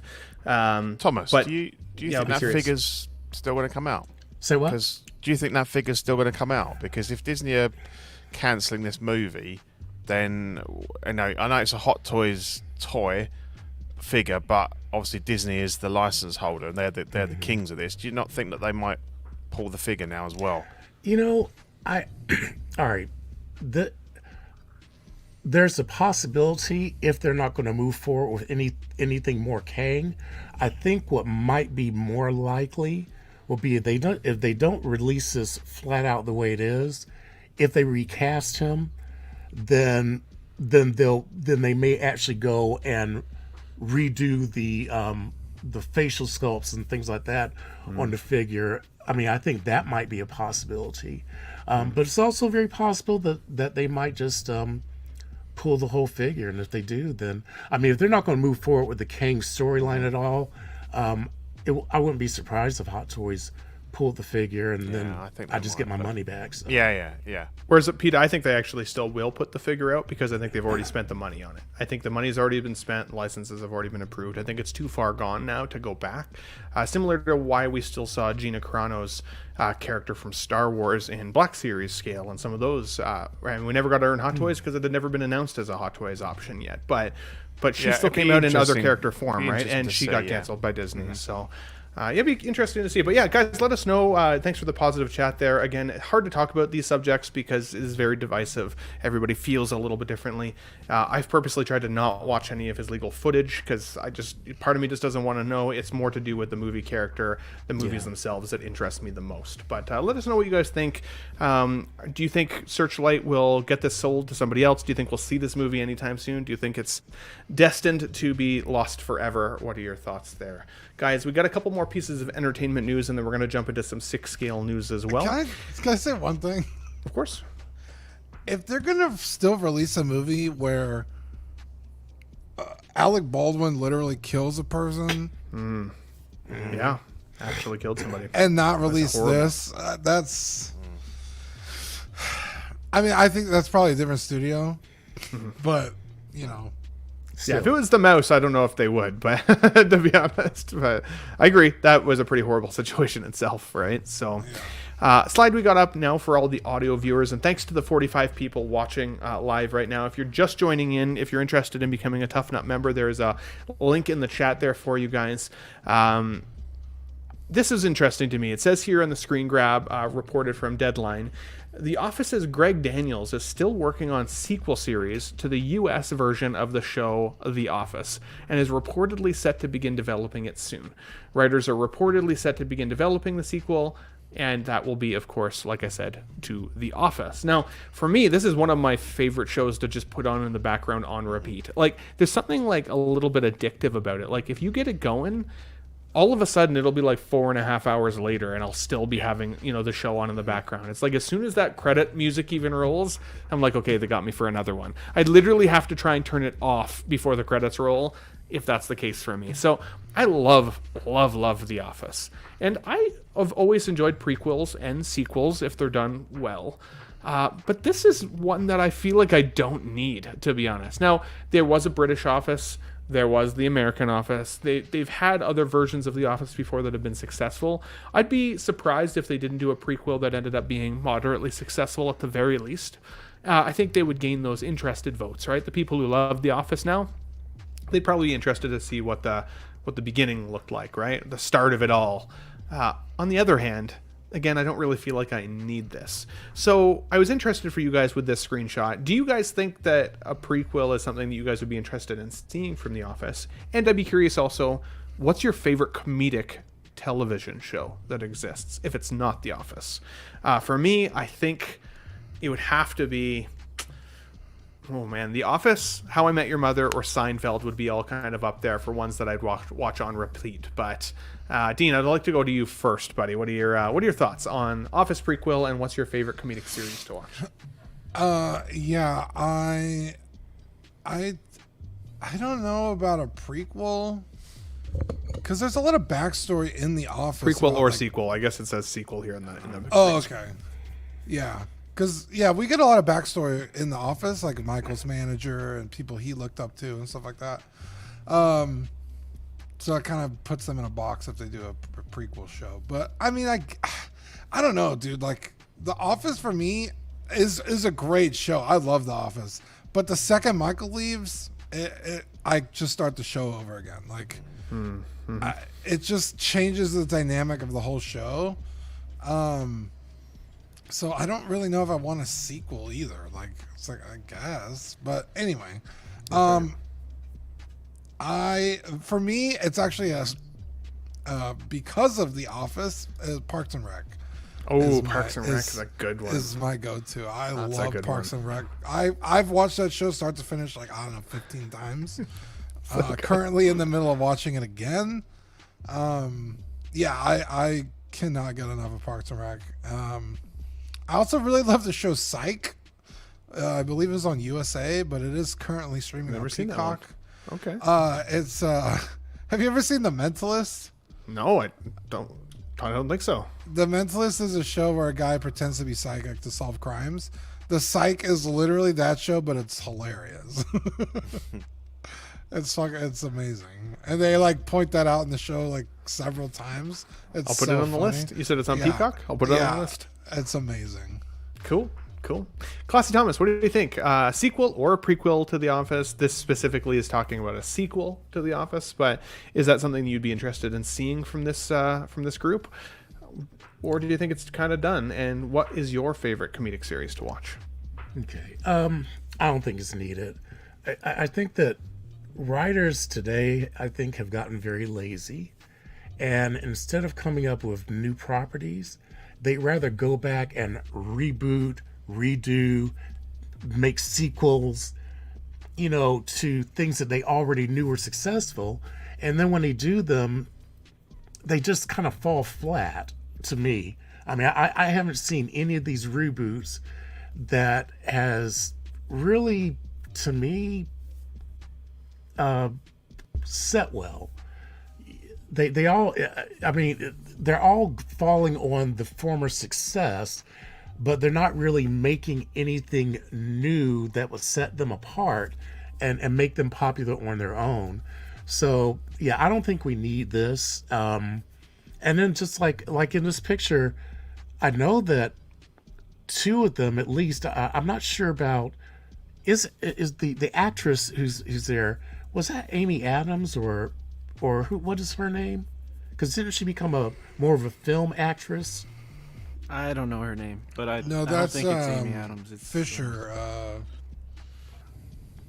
Fuck, I forgot her name. But no, she does podcasts now. Oh, okay. But the two actors, I mean, Oh, it is Steve Amy Carell Adams. and John No. Krasinski, they've already look. I don't think that they would be back. And they were, to me, I think that they were the two most popular things. It looks like a lot of the the actors have moved on to other things, and I would be surprised if they wanted to or needed to come back for it.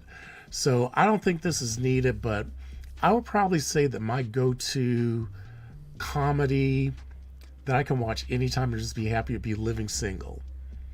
That one, with Queen Latifah and all that, like that one never fails to just put me on the chuckle track. So yeah. I don't think Bro, I have you think I seen saw Jack Ryan? episodes.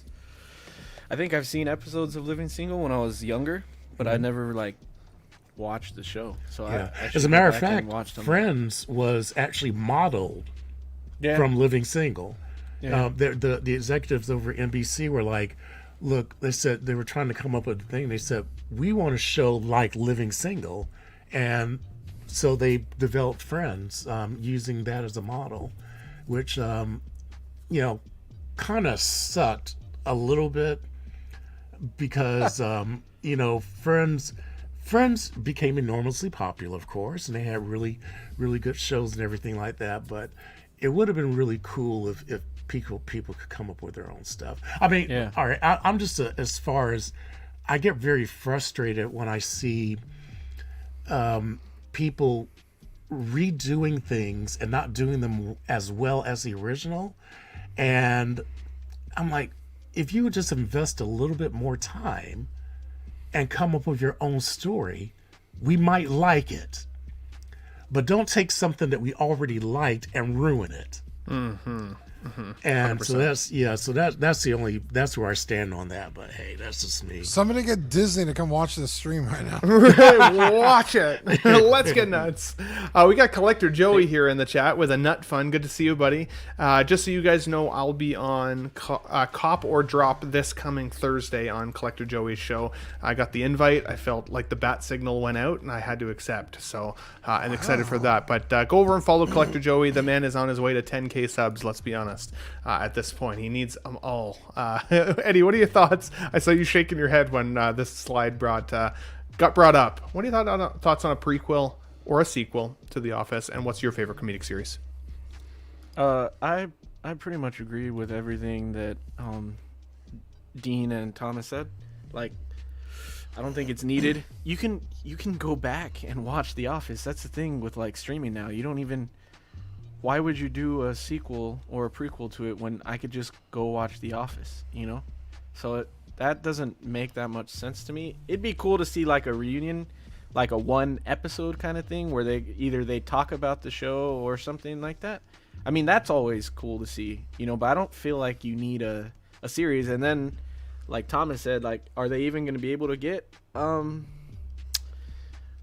Krasinski or what's his real name? I want to call it Michael Scott, but what's his actual name? Steve Carell? Steve Carell. Yeah. Are they even going to be able to get them, or are they going to be able to get Dwight to be on it? Like, all those, they're all doing their own thing now, you know. So it's like, yeah, I don't know, but Krasinski's John Clant or Jack Ryan now. Yeah, dude, and he's like, would he even be funny to laugh at? He's all fucking ripped now and like a fucking action dude. He's not too even, jacked and handsome. He doesn't even look like Jim anymore. It would be like seeing him and Dwight like riffing with each other would be. See, I don't think it much would be. I don't think different. it would be those characters anymore. I think they would be like the next generation of Dunder Mifflin, which I think would be shit. I feel like it would suck. It would just feel hollow. It would be compared. very. Yeah, I'm not. It would suck. My favorite comedy show of all time is Seinfeld. It will always. I've rewatched all Show of about Seinfeld. nothing. Yeah, I've rewatched it like numerous times, dude. Once I get to the end, I start it over. The only thing that sucks about it is the ending, because like that last episode sucked. But yeah, it's hilarious, and George might be one of my favorite characters of all time. But also, Mike said in the chat, I'm not a huge I don't love The Office the way everybody does. It's funny for sure, and some shit is really funny, but like I don't love the show. I don't just play it to play it. If it's more of one of those things, like if I'm staying at a hotel and I turn the TV on, usually The Office is on, and it's on, so I'll watch it. But I love Parks and Rec. I'd much rather that show continue, or they do something with that. I would love that. Parks and Rec. Or like Didn't that show have Star-Lord in it? yeah, that's where he Okay. started. When it was still chunky back in the day. It would be amazing to see a Ron Swanson show, like some kind of a show based on Ron Swanson. That would be Dude, amazing. where he's the park ranger, like at the end of the show. Yeah. It's him and a bunch of park rangers. That would be amazing. It That would could be amazing. awesome. That could be awesome. Now, Pete, I know you like to live dangerously. Obviously, you're British here, so this is for you. Yeah. I also like to live dangerously. But did you prefer the British version of The Office? Did you like the American version of The Office? And what's your favorite comedic television show? Yeah, so I was going to say, so obviously, you know, I don't know if any of you guys have seen the British Office. It was quite a thing at the time. It was done as that, you know, that mockumentary kind of thing, and obviously it brought Ricky Gervais to the world. I'm not sure that's a good thing. I liked him back in that, but I just can't stand the guy anymore, to be honest. He's kind of got too Wow, you hate to see it. too big for himself. Like bloody what's his face? Corden. Fucking Corden. Or Oh. James Corden. You know, he Yeah. made fun of him too. So what always makes me laugh is that the US, they take a show from Britain that had like 12 episodes and a Christmas special, and they run it for like 15 seasons of 20 episodes. You know, and you think, oh, and for that reason, I kind of never. I wasn't going to watch the American Office. I thought, yeah, it can't be any good. But I think, like you were saying, Ben, I think I started watching it sort of in the evenings if I was doing a bit of, you know, like painting figures or doing some custom stuff, bits and pieces, and just had it on in the background. And before you know it, it's like one of those, like, it's 20 minutes. Oh, we'll just watch another one. And it's 3 a.m. and I've watched half a season. And I really got into it. And I, you know, it's a very different beast to the original. And I think, you know, I loved it. And I think you really fall in love with the characters, you know, over that time. So yeah, I like it. I mean, I don't need to see any more. And I certainly wouldn't want to watch anything with any other people in it, be it a prequel or a sequel. Fair. You know, I don't see the point. In terms of my favourite, I was thinking about it. I think Curb Your Enthusiasm. I love that great one. show. Yeah, I saw a few people in the chat saying that Curb Absolutely. was theirs. I mean, it's cringe-worthy, but it's also hilarious. And the banter between him and his I forget, I don't know the guy's name, but the guy that lives with him, they're just hilarious. Absolutely, I love that guy. So yeah. Curb Your Enthusiasm. I remember when I was younger hating Curb Your Enthusiasm. I hated it. I think I just didn't get it. I think I was too young. And then I revisited it in my mid-20s and loved it and watched it after. It's just become a regular show for me now. But yeah, no, agreed. That's a good call out, Pete. And interesting thoughts there on the British version as well, because I actually didn't remember the British one being as short as you mentioned. In Most to the American if you version, look at so. most British shows, they're pretty short. I mean, the stock kind of, you know, they for any comedy show used to be 6 episodes of 30 minutes each. You know, and it ran for 2 seasons and a Christmas special, and and then you know, we see that with loads of other shows that they've, you know, that have kind of come across, and I think, you know, to varying degrees of success, but I think actually, you know, it was a really good show, you know, and obviously, you know, they're not toys, Jim. They're commodities. I mean, you know, That's right. it made it into the Collecting Weekly intro, so That's right. it's gold. Absolutely. Dirk Diggler's stunt double says Entourage is my go-to. I actually love Entourage as well. Entourage. Yeah. I referenced that the other day because the Ben Thomas Show, I think we're 24 subscribers away from being at 3,000. And I told Dean and Zach and the boys that when I eventually become YouTube famous, I'm going to have my own entourage. And those guys will be my entourage. I'll just pay for them to come everywhere I go. Now, I did put out there, like, who's going to be my turtle? Who's going to be my Ari? You know, like, I need to know this thing. So let us know I'll next be Ari. Collecting Weekly Tuesday. Oh, So. and Pete, and this is for Pete. You know, the I forgot that 2 other of my favorite go-to programs, and I've got the box sets of both of them, will be Absolutely Fabulous and Are You Being Served? Oh, which are wow. 2 BBC shows. I love those Incredibly un-PC these days. Are You Being Served? I mean, that's pure 70s. You know, Carry On kind of. You know, and I love the Carry On movies as well. Yeah, but it's a kind of snapshot of a bygone age, I think. But yeah, Heck yeah. Couple shout outs here. We got oh, sorry, what were you gonna say, buddy? Oh, I thought you were Dirk Diggler's stunt double. Don't worry about it. Don't worry about it. No comment. No comment. We got Action Figure Academy here. We got Tremble Dust in the chat as well with us. Blurred Dad Life is here. Good to see you, buddy. Collection Obsession. I think we became a member earlier. We said hey to them. Dirk Diggler stunt double. I love to see it. I don't know who that woman is, but she looks like she's having a good day. Anyways, good to see some of you guys. Mark P as well in the chat as well. Guys, we're running a little bit long, and we still have figure news to talk about. So I'm going to eliminate one piece of entertainment news, but I do want to get to this one slide because Eddie specifically requested that we get nuts about this subject. We've got Michael B. Jordan in a picture here as Hercules. And I like that they used the Hercules writing from the old like animated movie style of writing. I thought that was well done. Wouldn't be my first choice, I'm not going to lie. Having said that, he's badass actor. He's got some acting chops. He's got some serious size on him now. I don't see why he couldn't be a Hercules. For me, I think if I was going to fan cast this one after watching season 1 of Reacher, that actor is probably my fan cast. Is who could be a Hercules? That or a He-Man, even maybe down the line as like a Prince Adam and a He-Man. I could see that as well. But Hercules, maybe. I'm lukewarm on this. Eddie, tell me why this got you so passionately excited about Hercules. Because Hercules is my favorite Disney movie of all time. Nice. So, Eddie, I've never seen it. oh, you hate to see it. You hate to see it, Pete. You gotta. How old's your son? 13. He might be too old for it now. I Yeah, don't know. yeah. But yeah, I loved it. I loved it growing up, and I think that's where my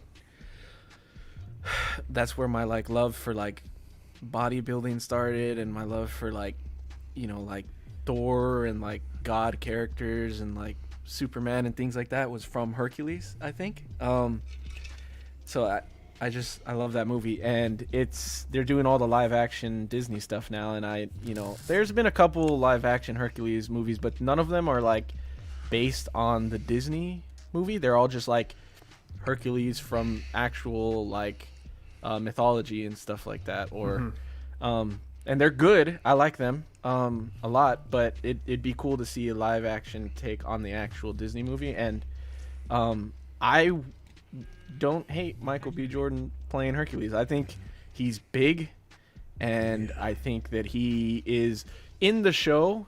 He's kind of goofy, but also like a tough guy. And I feel like Michael B. Jordan would do really good at that, because that's kind of how he is. He's a big guy, but he's also like humorous and kind of, goofy a little bit. And I feel like he would do a really great job. But then, who did you say who? Someone said someone in the chat, and I was like, oh, that would be a good cast too. And I forgot who it was though. For Hercules, Someone. well, as Alan Ritchson was my Oh choice. yeah, he would be good. He would be good because he's the same thing. He's huge. Reacher. Yeah, he's huge, and he's Yeah. and he's also could be goofy, so that would be cool too. But Yeah. I'm down with Michael B. Jordan. Hercules. Absolutely. And I mean, this slide specifically says Disney has cast the Black Panther and Creed star Michael B. Jordan for the role of Hercules. Having said that, I don't know if it's 100% confirmed, if this is fake news still. We don't have fact checker Jose G. Hernandez here with us today, so I'm going to say for now this is unconfirmed in my mind's eye until I see more of an official Disney announcement. But if he's actually cast, then I'm still on board with it. I like Michael B. as an actor. Yeah, I'm not, Pete, what do you think about I'm Hercules? not a massive fan of this kind of continuing Disney thing to remake all the animated shows, because the films, because I don't think any of them have surpassed the original animated versions. That's true. I mean, some of them, Lion King, look visually spectacular. I didn't mind Beauty and the Beast, but I just don't see the need for it. And I mean, yeah, I have seen most Disney movies, Eddie, but for some reason or other, this one kind of passed me by. It's probably in a time in my life when I was not watching that kind of thing, and I haven't gone back to it. So I don't know I mean, I know that it's got Hades, played by James Woods, and that's meant to be a fantastic performance there. One of the best. Yeah. So I don't know the plot of this, but what really annoys me, and I quite enjoyed the Hercules movie with Dwayne Johnson, is the fact that Hercules has one of the greatest stories ever. He does the 12 trials, but yet no one's ever made a film about what he actually did in the ancient books. And it's such an amazing untapped story there. And they always go and do something different. And in this day and age with the CGI and stuff, you could, the Hydra, the Nemenian lion, it's such a great story. And I'd love someone to actually make the classic 12 tasks of Hercules. I'm gonna spoil the Rock one if no one's seen it right now. But The that's Rock one, I forgot about that one. That's what bugged me about that one, is the fact that they made it all fake. That really bugged me. That twist, I was like, that's. I mean, What do you mean they made it fake? Like it was CGI, or you mean No, it was like the story itself Yeah, was made up? Yeah, they told the story. Tales about what they like he didn't do it. It was all like a facade that his team helped. He wouldn't have been able to do it without the team, and it's like, I guess that's a cool little moral thing, but like it's also lame as hell. So I don't remember that movie. I remember not liking it back in the day, but it's been years. Has Since a I've seen good that one. cast, great cast, but hulking actor for it for sure. But Dean, what do you think? Hercules here, Michael B. Jordan. Any thoughts? It's not on his IMDb page, so Okay. I don't think this is true. 100% yet? But I love Michael B. Jordan. That handsome bastard comes on screen, I'm all for it. I'm screaming just as much as the girls right next to me. I'm like, hey, Michael B. Jordan. Yeah. I think he's fucking awesome. I love Michael B. Jordan.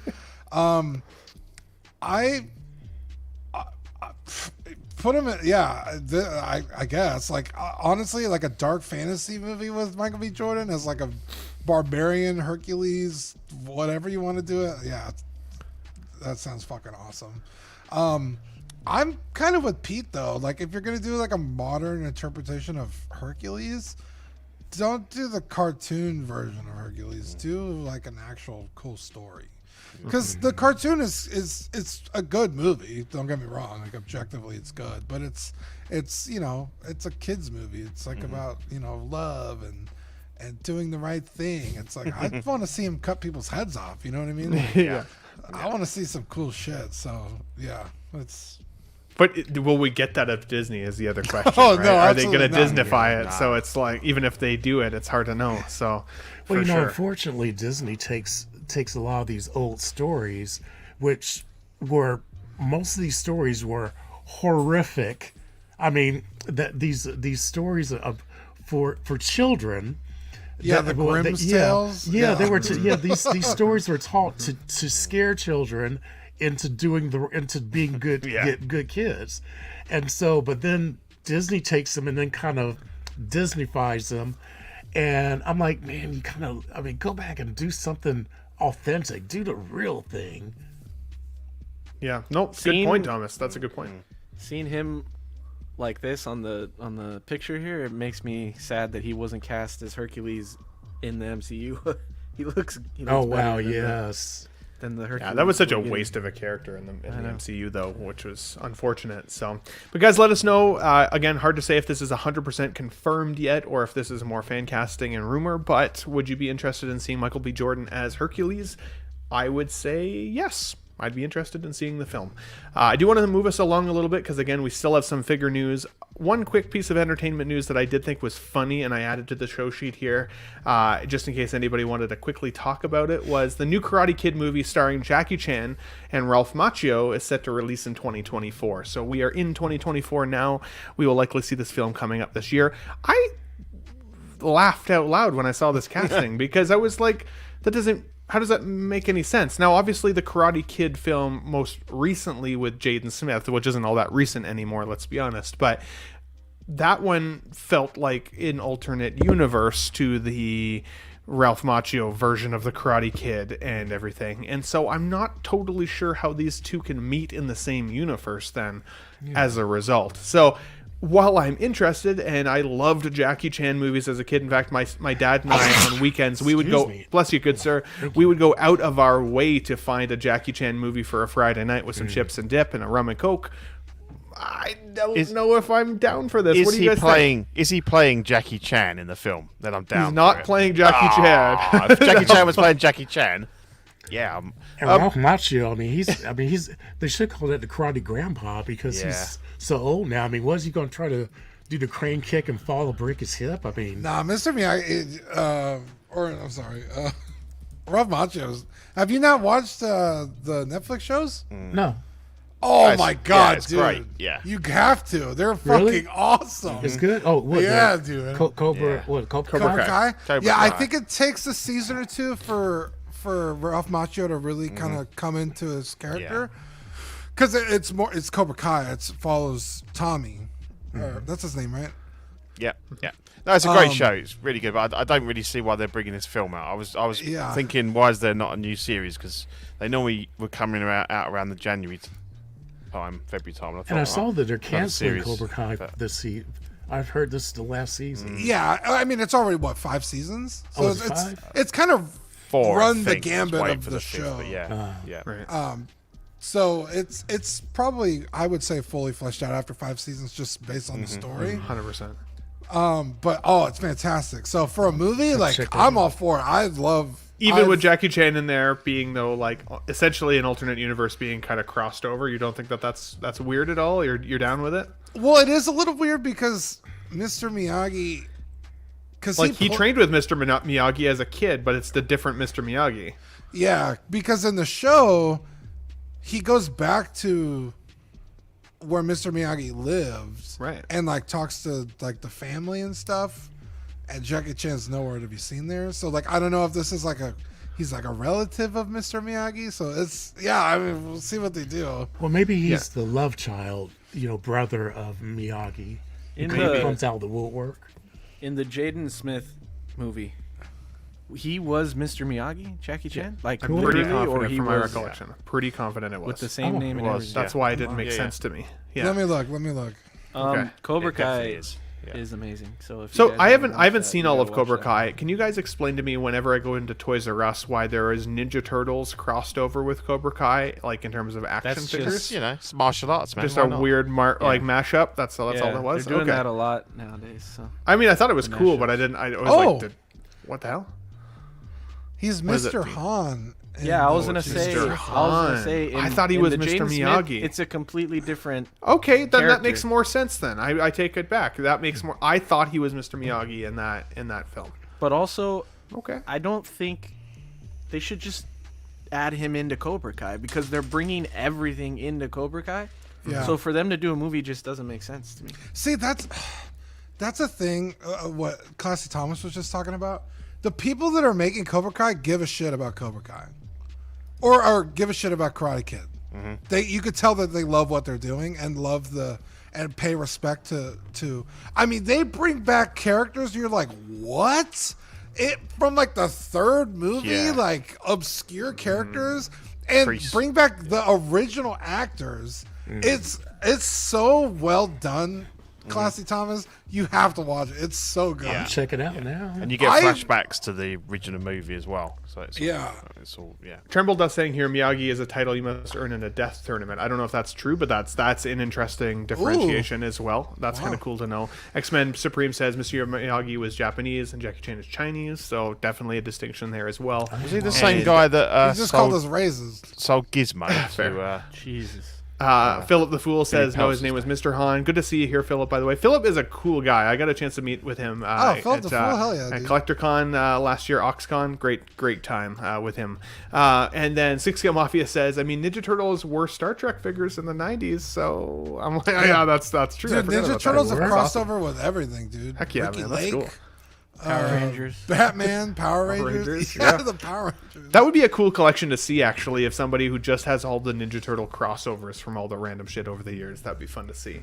But yeah, let us know. Do you guys think it's weird? I feel like it's less weird if it was Mr. Han, not a Mr. Miyagi. I can retract my statement a little bit. I'm actually more interested if that's the case, because I don't feel like that they're twisting that up too badly. But the only other question I had for entertainment news for you guys was this. Have you guys gotten fatigued by seeing Deadpool spoiler images? Now, I know that I'm contributing to the challenge here. This is real? because this has been posted just like in the last 2 days. It looks like Ryan Reynolds with long hair in his Deadpool outfit.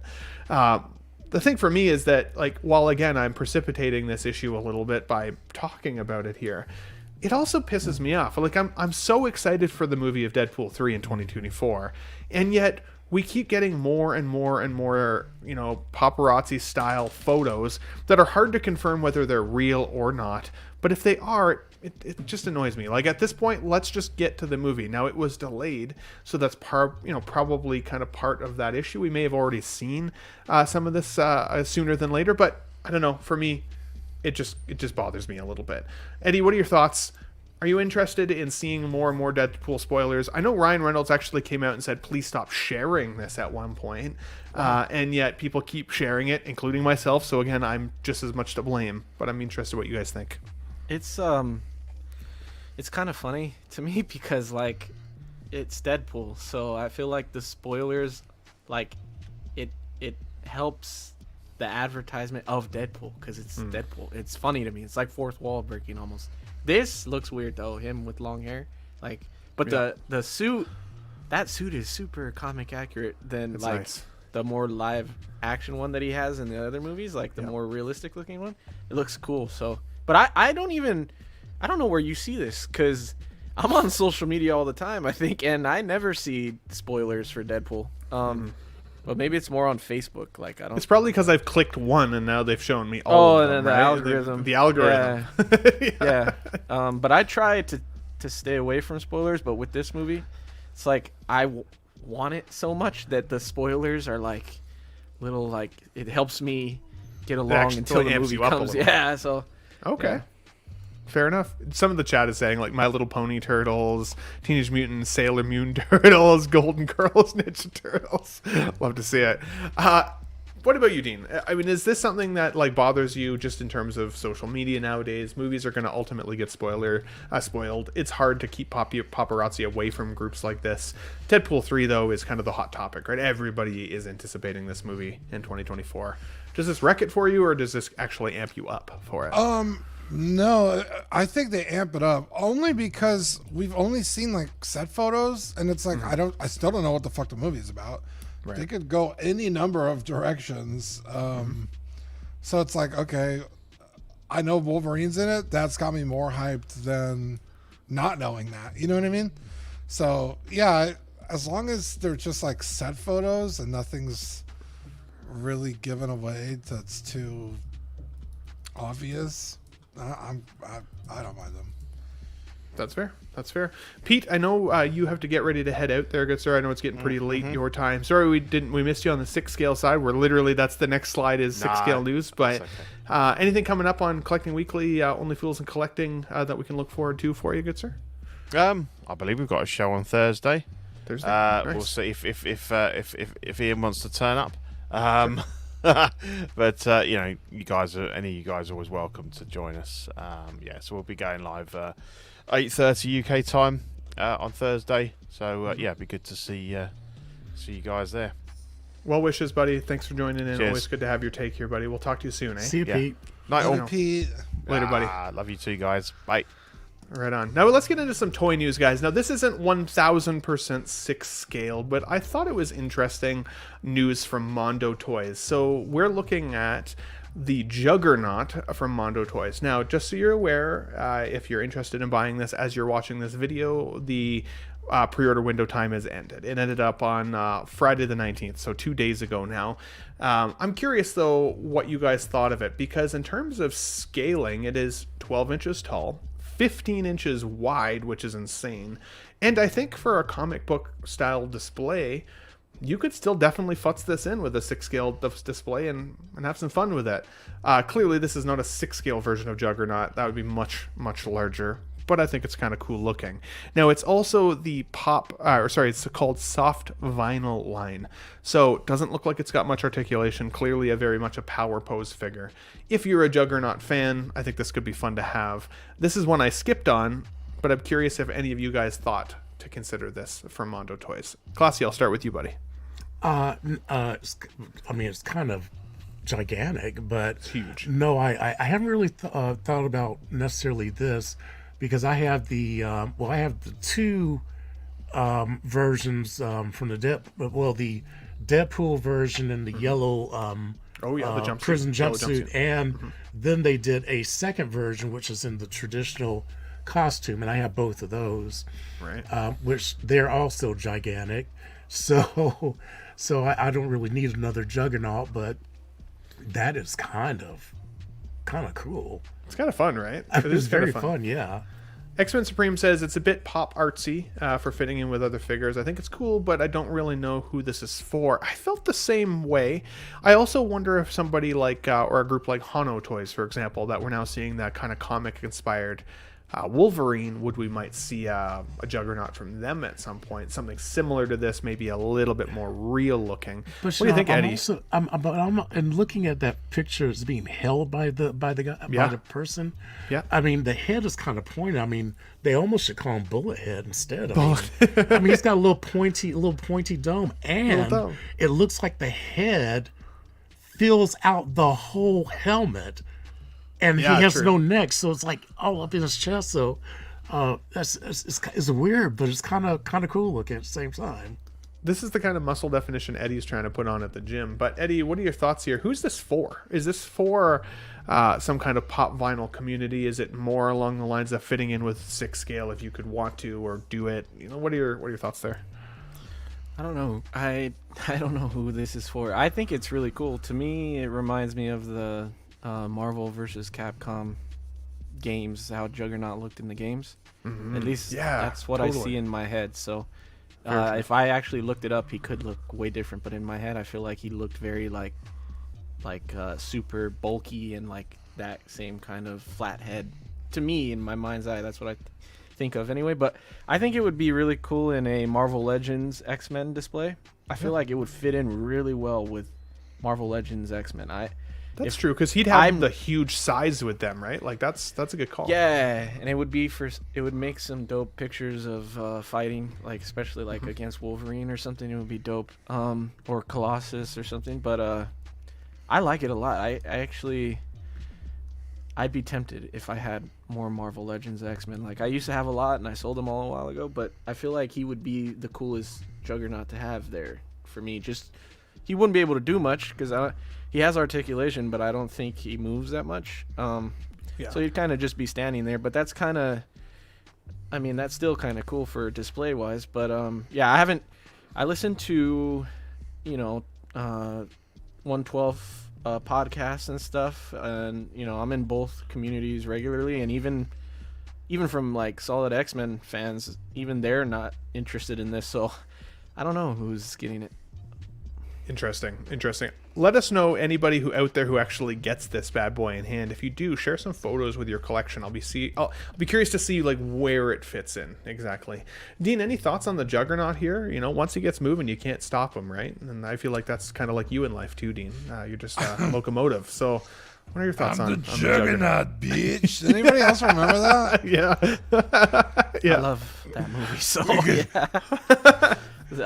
Fox, man. Fox X-Men. Yeah. That's my X-Men. Yeah, this is cool. I always like putting figures in my mind's eye. So like when I picture the Hulk, I imagine him fucking huge. So like on my Marvel Legends display, I have a Marvel Select Hulk because he's just that much bigger. Yep. So like for this, I think that would be super cool to put in a Marvel Legends display. 6 inches taller than the next guy, and who knows how many times wider. So, this is super cool. I like this a lot. I would like to see a Hulk to go along with it. How much was it? I don't remember. I apologize. I skipped on the price. Did it say in my screen grab here? Oh, yeah, there you go, Eddie. That's a classic, right? Nailed it. 1/16 size, it looks like. So, I mean, this guy in 6 scale should be insanely huge in comparison. Yeah. Now, that's your team up. How Juggernaut much? against Hulk. Ooh, yeah, that'd be cool. Right? Do you know the price of it, Ben? I didn't catch it. Anybody catch it in the chat there? Let me see. I can pull it up pretty quick. Mondo. Yeah. Because that would sell me more if it's not too expensive.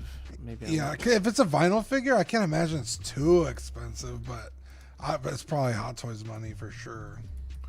I'm just pulling it up here real quick. Let's see. It was $200. That's not the worst. Yeah. God damn! What are you? $200 to just stand there? I don't know. Yeah. I mean, it's still Mondo. Mondo has an expensive name, I feel like. That's a tough nut to swallow. $200 for, especially for putting it in a 112 display.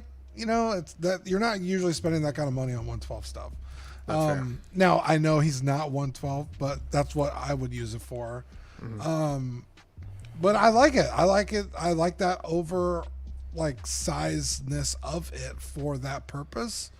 I honestly, I'm kind of with you guys. I don't know who this is for, if not for that.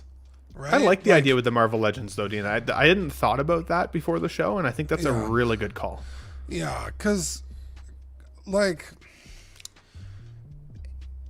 the hell? Oh, sorry. My computer's freaked out.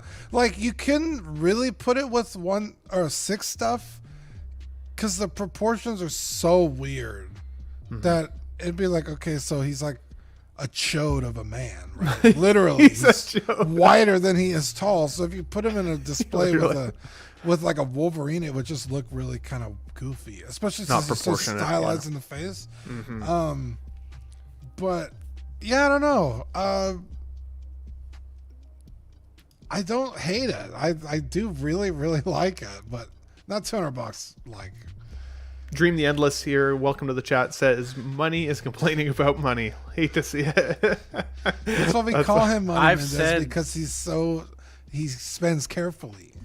I've said multiple times I shot myself in the foot picking that name because I am the furthest person from having a lot of money. So it's like a double entendre. I guess. We should call you Eddie Saving the Money. There you go, saving the money. Broke ass motherfucker. X-Men Supreme says he's a chode of a man was my nickname in college. Love to see that. Also, Cylon says 252 with tax and shipping. That is a pricey boy for a big chunk of plastic. But I've had the same argument with Mondo just for some of the other figures that have come out. A lot of them are very, very thick plastic and are quite expensive. So I got a shipping notification for my Logan 2 days ago. So it'll be my first Mondo figure. That's going to be sweet, actually. I'm excited for that one. You make sure you bring it on the show, actually, so we can take a look at it. Now, we missed this on last week's show sheet. I actually cut this from the show sheet, so this is about a week old. But this is just a little dick pic picture from Mars Toys with regards to the Batman Forever figure coming out, the Riddler. I can't remember what his Mars Toys name was. It's obviously the Riddler, though, from Batman Forever. I think these accessories look pretty cool.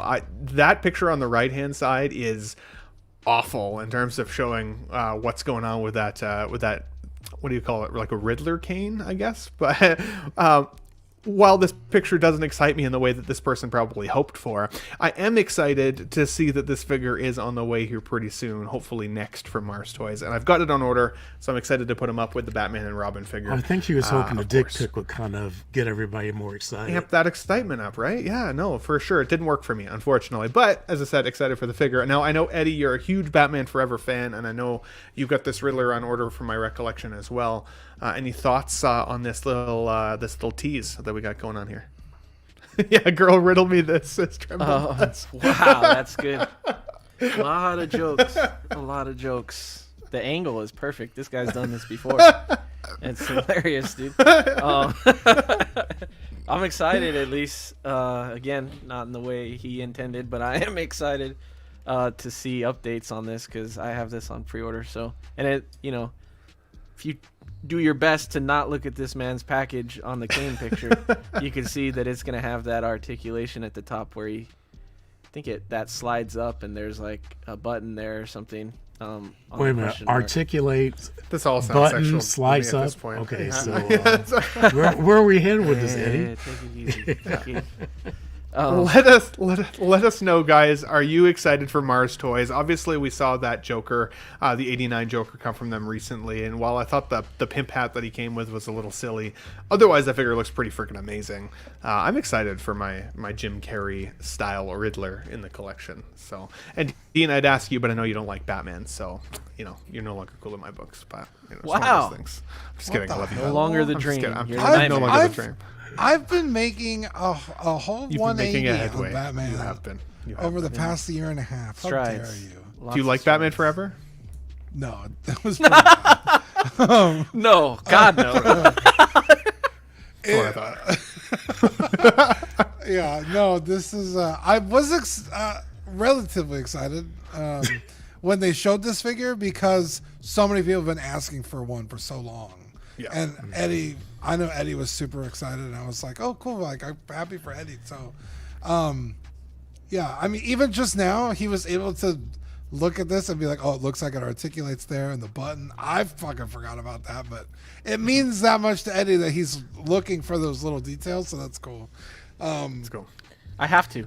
Otherwise, I'm looking at a man's dick. So. Also, who wears corduroys anymore? What is happening? Well, I here? mean, I would sometimes. You never know. Maybe Wow. this is Depends me. on how cold it is. Jesus. Some moose. There's a store here at the mall called Moose Knuckle, and every time I see that, it makes me laugh as Wow. well. So That sounds like side a note. strip club, actually. No. Jesus. No, there was a strip club in London, Ontario called the Beef Baron, which in my opinion is the That's absolute worse. worst name for a strip club you could possibly The have. beef Nobody wants is that. barren. The Beef Baron.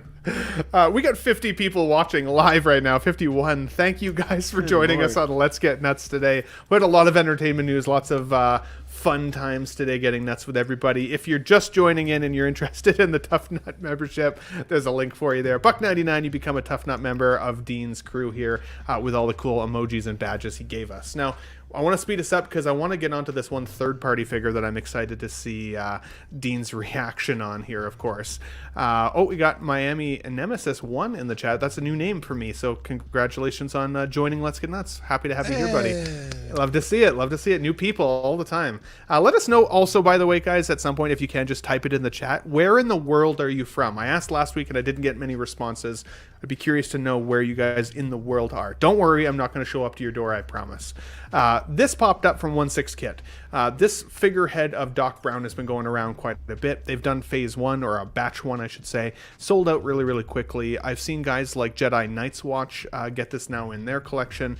It sounds like he really likes it. Lots of other people putting it on their figure and replacing that kind of, shitty one that we got from Hot Toys on the reissue version there last year. I think this looks quite a bit like Doc Brown, Christopher Lloyd. I love Chris Lloyd just in general. I've got the Krug from X06 coming, which is a Klingon version of the actor, so I'm really excited to have Chris Lloyd in Klingon makeup. But I've been trying to decide whether I wanted this one. When I looked a couple weeks back, it was sold out, and now they're telling us that they are doing a batch 2. So anybody who's interested in getting this locked in, 1/6 Kit is the place to go and search that down. I've had good experiences with 1/6 Kit's website and their service. I will say, though, just so you're aware, go ahead. Use code CW10, save $10. Save $10. Thank you, Dean. Thank you. That's a great shout out. I've always thought 1/6 Kit's website looks a little sketchy, but I've always had a good experience. Everything's always shown up when it should, all the things. So hey, Dean, if we typed in CW50, would he give us $50 off? Probably I don't not. think that's Probably how not. Okay. Cylon in New York City. Yeah, I just want to see if I should try it or not. Toy collector in Ottawa, Canada. I love to see a fellow Canadian here. It's some good poutine out there in Ottawa, from my recollection. Do have Canada viewers. Hey, yeah, I love to see it. So not everybody's from the freedom states like you, buddy, okay? But yeah, I just wanted to let everybody know batch 2 on this is going out. So if you're interested in it, get it locked in. I think I'll probably do the same because I'm not super happy with the one that Hot Toys gave us on the reissue. Now, we're looking here at the third-party version from a company called Toy Ace, which sounds like it's the love child of Star Ace. And based on the face here, I would say it probably is, because to me this doesn't look anything like Harrison Ford's Deckard at all. In fact, it actually kind of looks like my cousin Tycho, which I think is a little strange. But on the left hand side, you see an actual picture of Harrison Ford from Blade Runner, and you see, of course, the third-party version here on the right hand side. I gotta say, the outfit, not too bad. Actually looks pretty good. I think that they match the materials and the patterns pretty well. The jacket even looks pretty good. The face, while I don't really see Harrison Ford in the likeness here at all, I'm shocked that they give us the detail of the scar on his chin. Like, in incredible detail. It's like it's exactly the scar. So, for me, I know a lot of people have been interested in getting a Deckard in their collection at some point. I actually think Zach Dean, if I'm not mistaken, loves Blade Runner and Deckard. Yeah, Zach and I have been trying to get a Deckard for years. Yeah. So what are your thoughts on this one? It's not the worst one I've ever seen, but then again, it is a prototype, so those usually look better, especially coming from third-party companies. I'm very hesitant, so I'd probably just wait till this came out. The only problem is everyone is so starved of Blade Runner stuff that it sells out relatively quickly. So I was looking at like the Hunter K I have from Superman Toys.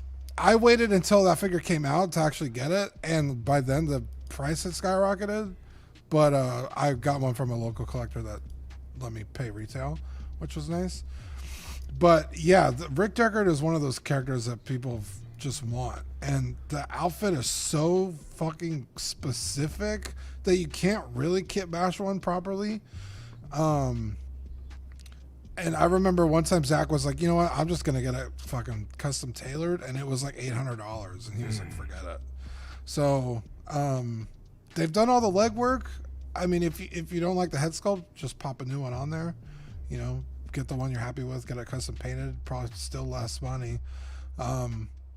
He looks so sad in this picture. I mean, he's not super cheerful. Super happy. In the movie. That's true. Yeah, true. so Yeah, Poor bastards. It's not the worst thing I've ever seen. So I don't hate it, but I'm also not trying to order it immediately. This picture on the left looks like he's about to go flash somebody on the streets of Toronto downtown. You know, it's like, welcome. You know, so I don't know. I'm not loving it. Eddie, what are your thoughts on Deckard here, or the clone detective from Blade Runner? The Blade Runner fans are not gonna like this. I've never watched Blade Runner. I've tried to, and I fell asleep within the first 10 minutes and never tried again. It's a slow burn. It's one of those movies you kind of have to watch alone. Like, it's not exciting, you know. Like, there are exciting moments, but yeah, I could give it a shot again. It's like a classic noir movie. Yeah, I'll give it a shot again because I know people love this, you know. So good. The reason I had my hand up earlier, I kept doing this is, if you go back to the slide where you were talking about his scar, if you cover his face from the nose up, it looks like him, like dead on Harrison Ford. And then but from the nose up, that's where they messed it up. Like the eyes, the forehead, everything. And then you could see it when he has the weird, what is this, collar covered? Like that. Yeah, that's where you lose it. On the left is like the jaw is. Yeah, he really looks good. like Bryan They did a good Cranston job. right there. Yeah, kind of younger. Yeah, that's for sure. But yeah, like Dean said, like I remember them talking about this on CW, like probably around 2020, like because that's when you guys got the customs or whatever, or the other third party ones, and there's not a lot of Blade Runner stuff, so this will probably like sell out, you know. My thought was this doesn't look anything like Ryan Gosling, but then I realized it was a different Blade Runner movie entirely. So, SpongeBob, right? SpongeBob SquarePants, are you getting yourself here a clone detective from Blade Runner? No, I'm a Blade Runner fan. I mean, that was my era of movies, but I don't really have an interest in this, and unless I could get some of the other clones, like, you know, the Daryl Hannah and the Rutger Hauer and the Sean Young one with the flip bob, and you know, to me, just having the one character wouldn't be worth it for me. But they did so well with the costume and the accessories, at least from the picture, that it might be worth it if you're a big fan to get this figure and just have a custom head sculpt made to replace it, because you probably might come out a little bit cheaper going that route anyhow, because that tailoring is, I mean, I'm going just from the picture, but the tailoring in that picture is amazing. I mean, the detail in that trench coat is amazing. So yeah. And I'm with you on the. Do you know how much it is? I didn't catch that, honestly. I apologize. I don't do as much homework as Zach over at Collecting Weekly does. I just like talking about how ridiculous this face looked. But I will say I agree with you, Classy, that the accessories are a standout piece. I really like the gun. I think the bottle of alcohol. It even looks like he's got a MasterCard there, which is interesting. Like, really cool little pieces of accessories. And let's be honest, I still, as soon as this popped up in the feed, as much as I thought it was a little silly looking in the face, I still knew exactly who it was supposed to be. Right, and if there's no other good version, some people mentioning, I think, Dark Toys as a version out there. If this is the only option you're going to get, I mean, it's still not bad. I'd be curious to see if we'll eventually see one from a more legitimate place, but at the same time, I know Harrison Ford and his likeness seems to be kind of a sticky situation at the moment, so hard to really know at this point. But yeah, let us know, guys, in the chat. Are you guys interested in picking up Clone Detective here? Don't let me take my excitement away from you guys either. If you think this is the best looking Harrison Ford you've ever seen, art is subjective is what they all say, right? So guys, let's move on to, in terms of art is subjective, this little tidbit of news that popped up, because last week we talked a little bit about this, Eddie, in terms of, is this actual news? Is it a nothing burger? Is it fake news? Are people just looking at this in different angles? What the hell is going on? So we're looking at the Spider-Man Tobey Maguire masked head sculpt. Now, it had seemed a week, kind of over the last week and a half, that people were saying that there was going to be a batch 2 version. And on the batch 2 version, the piece where you see on the right-hand picture here, right in between the eyes, matches more with what you see in terms of the photo on the box art. They've re-angled some of the webbing on the head and re-angled kind of where the lenses are on the face, or in terms of the mask sculpt, I should say, not the face itself.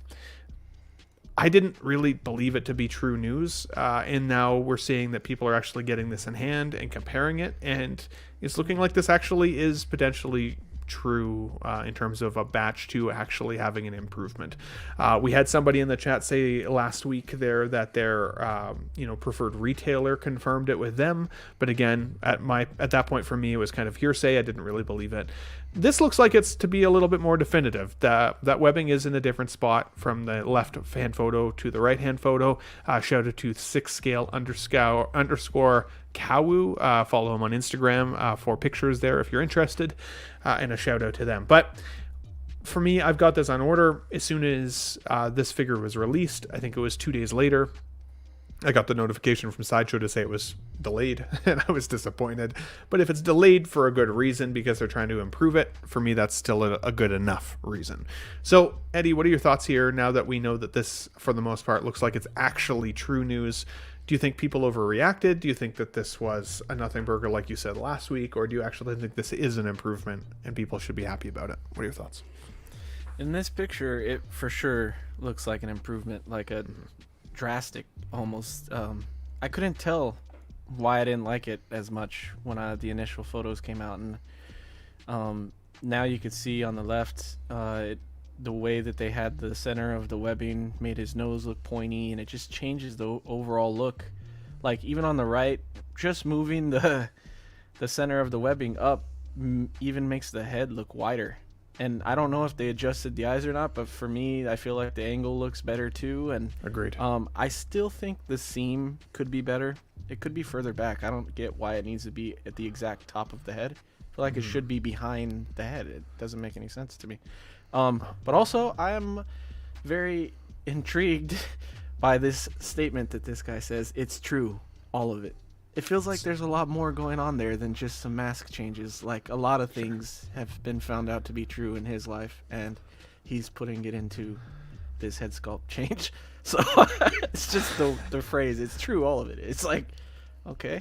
So I'll be honest. I stole this from Will Foxification. So this is a Will Foxification post. That was his wording, not the 6scale _ Kawu's wording. Will's got a lot of stuff. Will gets excited. It's cool. That's true. fine. All of it makes a lot more sense. If we say his name 3 times, he'll appear in the chat. I've heard, but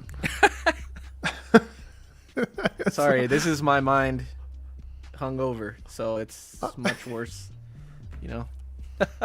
100%. Dean, what do you think? Now that we know that this is likely actually true news, not just kind of a fan theory or a figure theory, are you happy to see that Hot Toys actually updated it? And then the question would be, like, why haven't they updated other figures? There's been a lot of other characters out there that have had similar controversy, and they've just still put it out anyways. Like, why did they make the change to this one? I don't know. I mean, they've definitely fixed a lot of figures in the past, with batches, right? Deadpool with the wrists. God, there was so many we named the other day on Will's stream the other day. Gore the God Butcher was one you guys had mentioned. There was a lot. I was like, oh yeah, they fixed that one too. Oh yeah. It didn't fix Gore, I should say. That was one that you guys were hoping would be fixed. Yeah, so like $20.99. fixing batches is not like a new thing. So I'm not surprised to see this. I'm also not like upset about it. It's like, okay, I wasn't gonna buy this anyway. I think the figure as a whole is still pretty bad. It's way too fucking short. You just had a picture of it. Like, what is that? He does like look a really little short, but kid. then I did look at screenshots, and it does look like, surprisingly, Tom Holland is slightly taller than Toby, and Andrew is taller than both of them. So, like, maybe not Really? so bad. Is he that much shorter, though? He's a short dude. I didn't realize how short he was. And he's got weird proportions. I saw it next to the Tom Holland, and I was like, why is he so small? So He's smaller small. than Toby's Tom. a hobbit. Yeah. Yeah, He's a pretty grown. much. Yeah, so I He's a guess if it's tiny little accurate. fella. As I said, it was more because I tried to find a screenshot to throw this one under the bus a little bit, to be like, look how short he is. It doesn't look right. And then every picture I could find, he did look like he's in fact smaller than both of them. Wow. Okay. yeah. I don't know that. Because someone said that he. Yeah. Anyway, it's just it's not as muscular as it needs to be anyway. Because Toby's. Well, this is also from the new movie. He's not as jacked as he was back in the day. But it's a confusing release, right? Because the suit looks like it's more from the original films instead of the upgraded version that they showed us with CGI of No Way Home. Yeah. And yet his body is more in line with No Way Home. Yeah. So and then the confused. Andrew Garfield is for the Amazing Spider-Man 2, not this movie, but they're coming out at the same time for this movie. It's weird. Licenses are crazy. It's weird. But yeah, in terms of the head sculpt, it's kind of par for the course. I feel like that they fixed an issue. Yeah. Which sucks if you were the first one to get it, because then So that was actually going to be my follow-up question for you there, Dean. What do you think that Hot Toys should now do for Batch 1 collectors? Like the people who spent the big bucks to get this from overseas, or it's not their fault. It's not their fault, but like still the figure existed, right, for sale out there. Like somebody bought it, whether they bought it from a reseller or the reseller themselves. Like I would be pissed if I spent extra money to get this in first batch and then they improved it. Do you think it's enough of an improvement That's to have still people your upset? fault. That's true. Yeah. You That's true. made the decision to buy it early. Buy it from a reseller, right? Yeah, it's Nothing is anyone's fault anymore. Yeah. Dean. And from, Sideshow, for example, where I got mine from, they did delay my figure. It's right? true. So All of it. it's true, all of it. How dare you? That's Leave fair. Will alone. Do you guys agree with Dean, though, in the chat? I guess we got 50 people watching. Like, did any of you guys get the Batch 1 version? Are you upset if the Batch 2 is actually now an improvement? If you got the Batch 1, do you feel like it's your fault if you kind of went through an alternative distributor just to find out after the fact that they were going to make some changes? It's a sticky situation, because I kind of feel for both parties. Like, I agree with you, Dean, but on the other hand, I would hate to be that guy that got the Batch 1, seeing everybody else be so excited about their Batch 2. I canceled mine, and I will be reaping the benefits of all of those people that ordered. Fair. So I will get it on sale. There you go. There you go. Thomas, any thoughts on the update here, buddy? Were you happy to see this? Didn't matter to you? What were your thoughts? It looks better, and I like it. I mean, I think that does look better than having it on the tip of the nose, and yeah, this is an improvement. And I actually have one of the later batches coming as mine, so I'll probably get the benefit of that. So yeah, I'm glad they are making the change, but I don't know how often I'll be using the masked head sculpt, because the whole purpose of having the 3 Spider-Men to me is to be able to show their faces so you can know that there are 3 separate Spider-Men. So I'll probably be displaying mine with actual head sculpts. No, I know, I feel bad because Zach is not here to defend himself, Dean, but I know that like Zach has more experience with 2 inches than we do. Do you feel like the 5'8" Toby on the left and the 5'10" Andrew on the right is much larger than a 2-inch differential? Should they have updated this body as well? That's what he gets for never coming on Let's Get Nuts, by the way. That's what he gets. It's real cold in Texas right now. Somebody clip that. Somebody needs to clip it and send it to Zach. Yeah. Yeah, I mean, in 6 scale, 1 inch is, God, what is that? It's so negligible by the eye that, especially when their hair's sculpted, right? Because that makes a difference. Like, look how much more hair Andrew has than Toby. Yeah, right. If Toby had Andrew's hair, he'd be as tall as Toby, or Andrew. It'd be a little closer. It would, yeah. It could trick your eyes. So like, That's true. 1 inch in 6 scale is like, I don't know. I don't know the math, but you guys could do the math. This is the same reasoning I use in the bedroom, by the way. In 6 scale, it's huge. So it's got a hair sculpt on it. Don't worry about it. Yeah. Yeah. No, fair. No, Jesus. interesting. Interesting. Not to I don't know derail about us. retooling the whole body. Yeah, for But- sure. I saw somebody 'cause- say they would 'cause have even wanted a if you- 2.0 body, but Because even if you threw ankle extenders on there, then you're overcompensating. right, of course. So it's tough. Of course. Yeah. Collector Obsession says, if I got batch 1, I'd be pissed that I would be missing out on the improved head. But that's the chance you take when you get anything that's first batch. That happened with me with my Tony Stank head sculpt. Yeah, I hate to say it. Great example as well there, Collector Obsession. Now, The Tony Stank though was a completely different scenario because they Hot didn't Toys fix even an came out. improvement. They fixed something they lied about, Yes. and Agreed. everybody was able to get the mail-in head.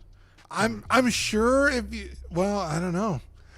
If you got it from a third party, maybe you could reach out to that person and they could get you a replacement because they do that. Hot Toys does do that, but you have to go through the person you got it from. So if it's just like a guy on eBay, you're probably screwed. But if it's like,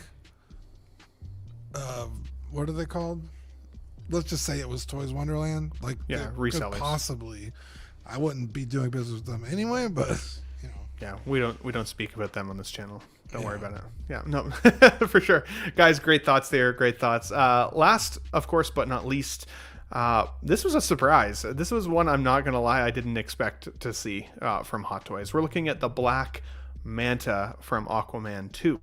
Now, I will be honest with you guys, I have not seen Aquaman 2 yet. And I'm almost disappointed that I haven't, because I liked Aquaman 1 for sure. I have no reason not to see Aquaman 2 yet. I just haven't got there, unfortunately. And now it's been close to that. I think it's got to be at least a month that it's been out now. I think at this point I'll probably just wait the 45 days and wait for it to hit the streamer at this point. I'll still watch it though. I'll still definitely give it a chance. I don't care about the actress who played Mira, Amber Heard, all that controversy last year and shit. Doesn't take away from the movie or add to it by any stretch for me. I'm excited to just see how that storyline wraps up. I thought Black Manta in the first film was kind of underutilized. I thought he had some potential to be a really cool villain. And, it was interesting because part of me didn't like the character from the film because it was kind of like he was trying to avenge his dad, but his dad was also a bad guy. So, like, it was kind of like I didn't feel all that much sympathy, I think, is kind of what I'm trying to say for the character. But he was cool, and I thought the design of the figure was really cool. Or the character, I should say. We didn't get, obviously, Black Manta from the first film. Now, this is the first that's popped up. Now, the question I have for you guys is, what are your thoughts, A, of course, on the 6-scale version we're looking at here with the LED light-up function, the armor, all the things that look pretty cool? But also, do you think this is going to be the only figure we get from Aquaman 2?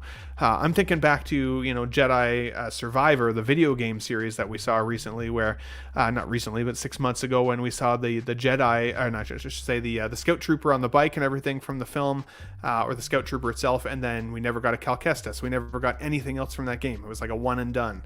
Is this a one and done figure from this movie, or do you think we're going to get maybe another version of Aquaman? Eddie, what are your thoughts? I'm happy we're getting a Black Manta because I think the character was awesome in the first Aquaman movie, and I think that you're right. We may not get anything else from this movie because I don't think it did well, but I'm like 75% sure they're gonna do another Aquaman because he's got a different suit in this movie, which I don't think is a spoiler because it's in the I think trailer. they showed it in the trailer, yeah. Yeah, so and it's not his main suit, but he uses it in the movie, and I'm almost positive they're gonna do that version of him, because even though this is like a dead universe and we're not gonna be getting some of these characters back, I still feel that his Jason Momoa's Aquaman needs like a 2.0 Aquaman because I feel that figure sucked. Like both of those previous figures sucked to me. They don't look like him, and the figures are just not fun, articulation wise. But I know it's Hot Toys anyway. The only thing that sucks is I think it'll be in that black suit, so it won't be like the end all be all version of him because I want him in that orange suit. So I'm hoping that they do a 2.0 of the orange, but I think it's gonna be the black. But anyway, the thing that I think this figure looks amazing, and I think the eyes look good even not lit up, which is important because we're not gonna have it lit up half the time, so I think that's cool. The only thing that bugs me, and he did have it in the movie, is the striations on the chest part of it. That throws me off. It looks weird to me. But other than that, Because like, it's the supposed suit to is look like real really cool. ripped muscle definition, or like I don't think. it's weird. I mean, it looks like, yeah, like he's doing that flexing thing that they do on Instagram when you can see the striations in it. But Yeah. it's like, I don't know what it's meant to replicate. It just looks weird, to me anyway. But other than that, also, you know the jet effects that come with like a clone trooper? I'm sad that they're not throwing those in with this, because like, I wonder if it's going to be able to peg those effects if you have them, if you're going to be able to use those In with the pack there. Yeah, that could be cool. because that would be cool. And I feel like they could have thrown that in there because you don't get much. Is it like a water Yeah. effect, like almost like a jet proportion, like water effect that you're looking for? No, or he like flies. He actually flies. Okay. He flies like, I don't even think he uses the jet and water. Maybe he does. Underwater, Maybe no. I don't. No, I can't remember. But he actually flies like, at least he did in the first movie. So it would shoot out flames or whatever. So Now that you've had a chance to think about the film for a while, would you recommend seeing it? Or- absolutely not. Yeah? You wait Absolutely for not. streaming. Wait. Wait for stream. Really liked the first Aquaman movie, and Mm-hmm. I was excited to see this guy come back for the second one. But I don't know. People say they love it. I think the second one kind of sucks. Okay. So, Oh, that's fair. but I think you could wait for. You saw it streaming. like opening night too, or something like that, right? Like you saw saw it- it really quick. Well, I saw it when it came out. I saw it on the day it came out, but I also Yeah. saw it early. Like I've seen Right. this movie like 2 or 3 years ago.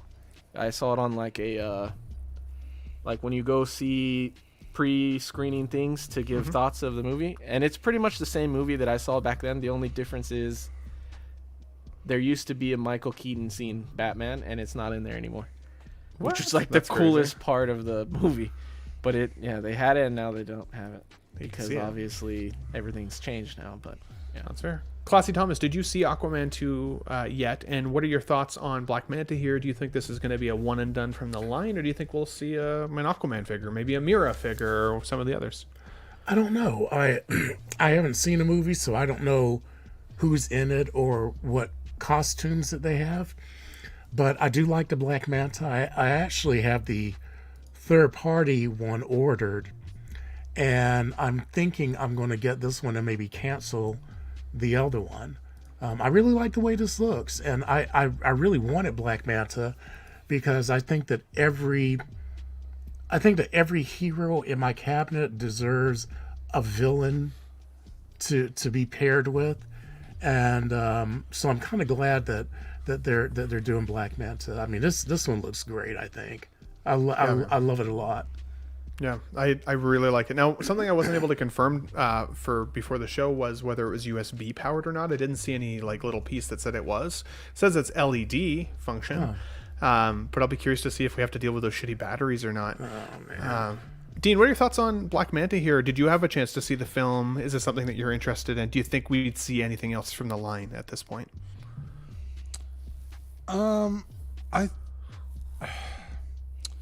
I like the character design, but this figure's just so boring to me. I don't know. Like it just doesn't do anything for me. Like the suit material I think ruins the figure.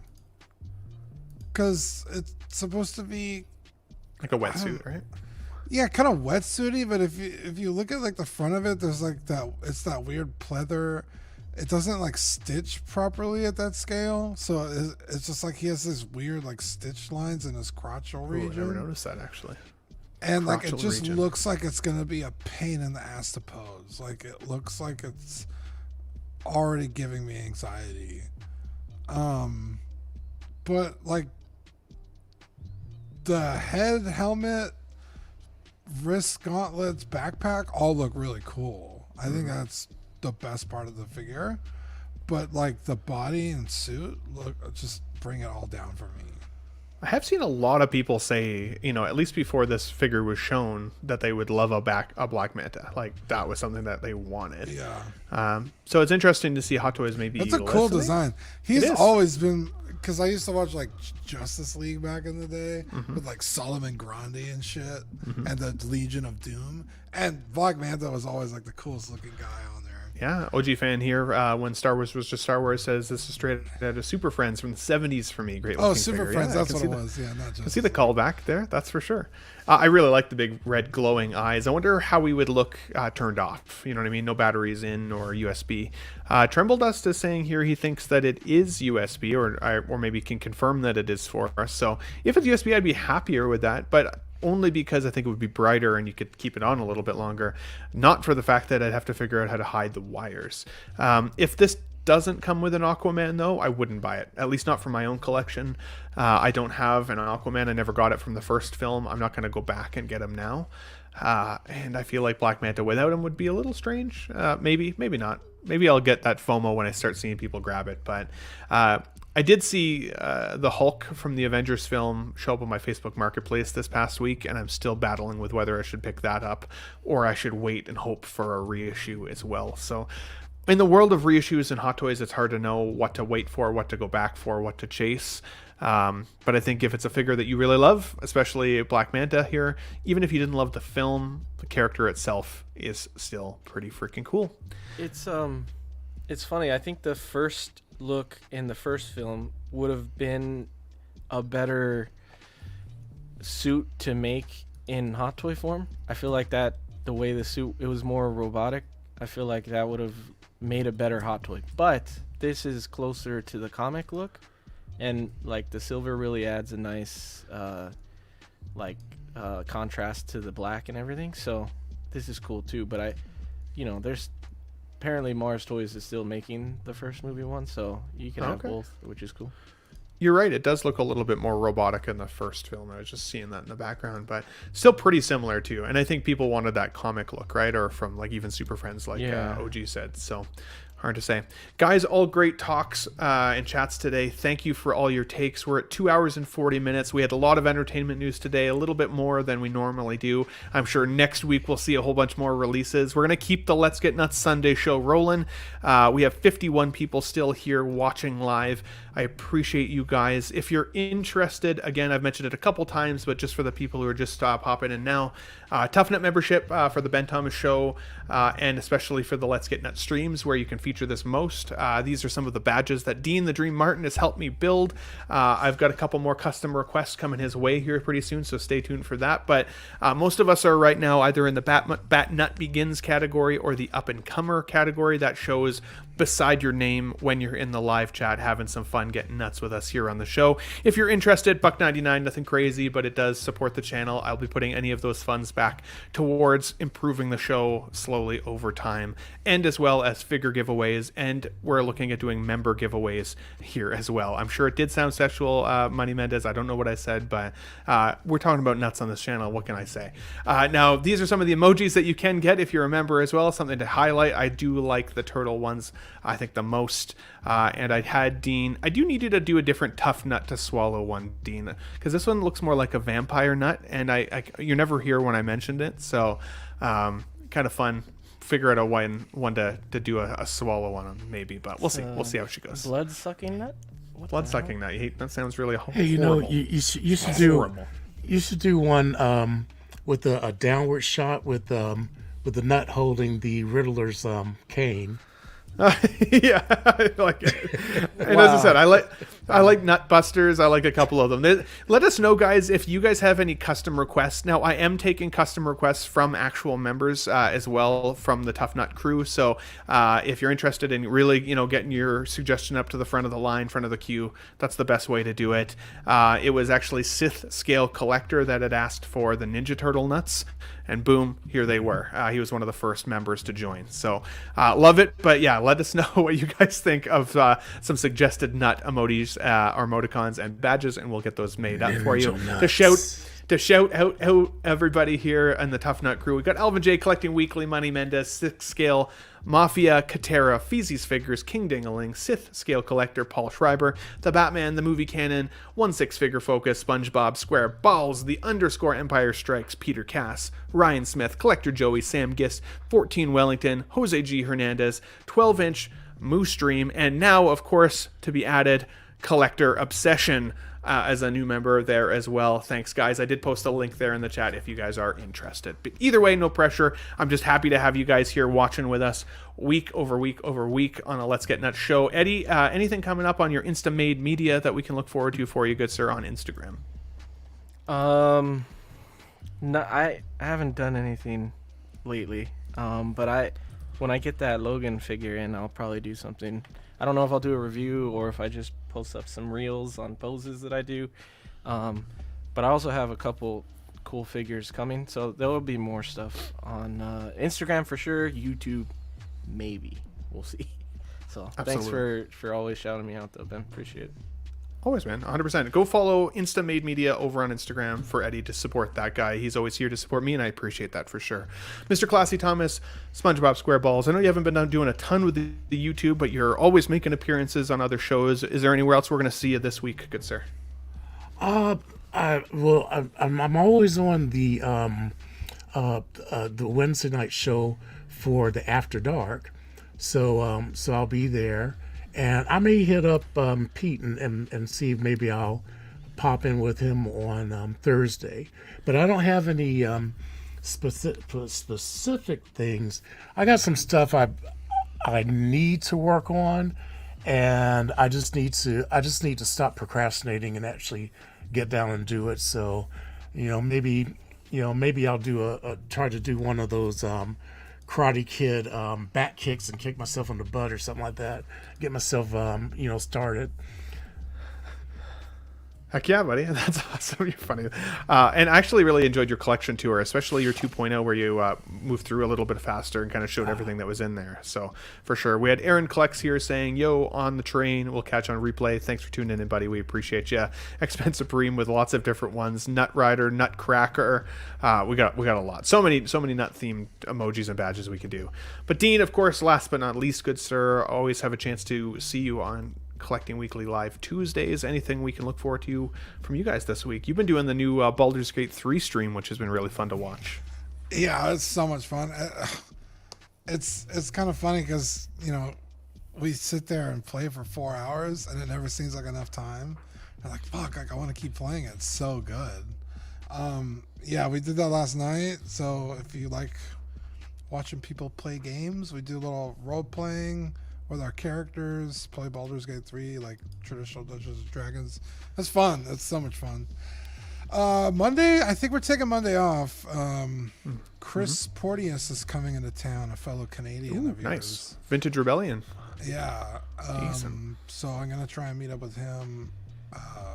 He was supposed to be in town a little bit longer, but his trip got cut short, so we're trying to figure out when we can meet. But we're going to do that tomorrow. And then Tuesday, we got the main show. Wednesday, After Dark, Classy Thomas usually joins us where we talk about our lives, trials, tribulations, and then we usually play Scribble, where it's like charades, but drawing. It's really fun.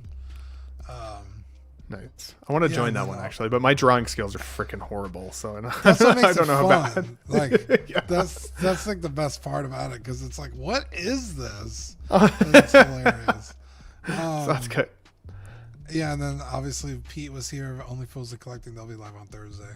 And then just another Friday night on Friday, Pop Culture Podcast. They talked about Twisted Metal this past week. Kind of made me want to watch the show. It's got Anthony even though- Mackie in it, right? Anthony Yeah, Mackie? they said it was fantastic, which Cool. surprised the hell out of me. So, yeah, I'm excited to watch it. It's on Peacock, so. Heck yeah, dude. Heck yeah. Well, guys, awesome. Make sure you follow everybody attached to me here. We appreciate you guys for joining. The upwards of 40 to 50 people every week. Thank you so much for coming back. Everybody watching on replay, let us know. Comment everything you can in the comments, and I'll always respond if I'm available to do so. It's always my YouTube life goal to respond to every comment that I receive, because I appreciate that engagement as well, guys. But Eddie, I would say, good sir, once again, we got nuts. Thanks for watching, everybody. We'll catch you next week. Wow, what a great audience. Be sure to subscribe to my channel if you haven't already, because subscribing makes you feel good. In case I don't see ya. Good afternoon, good evening, and good night.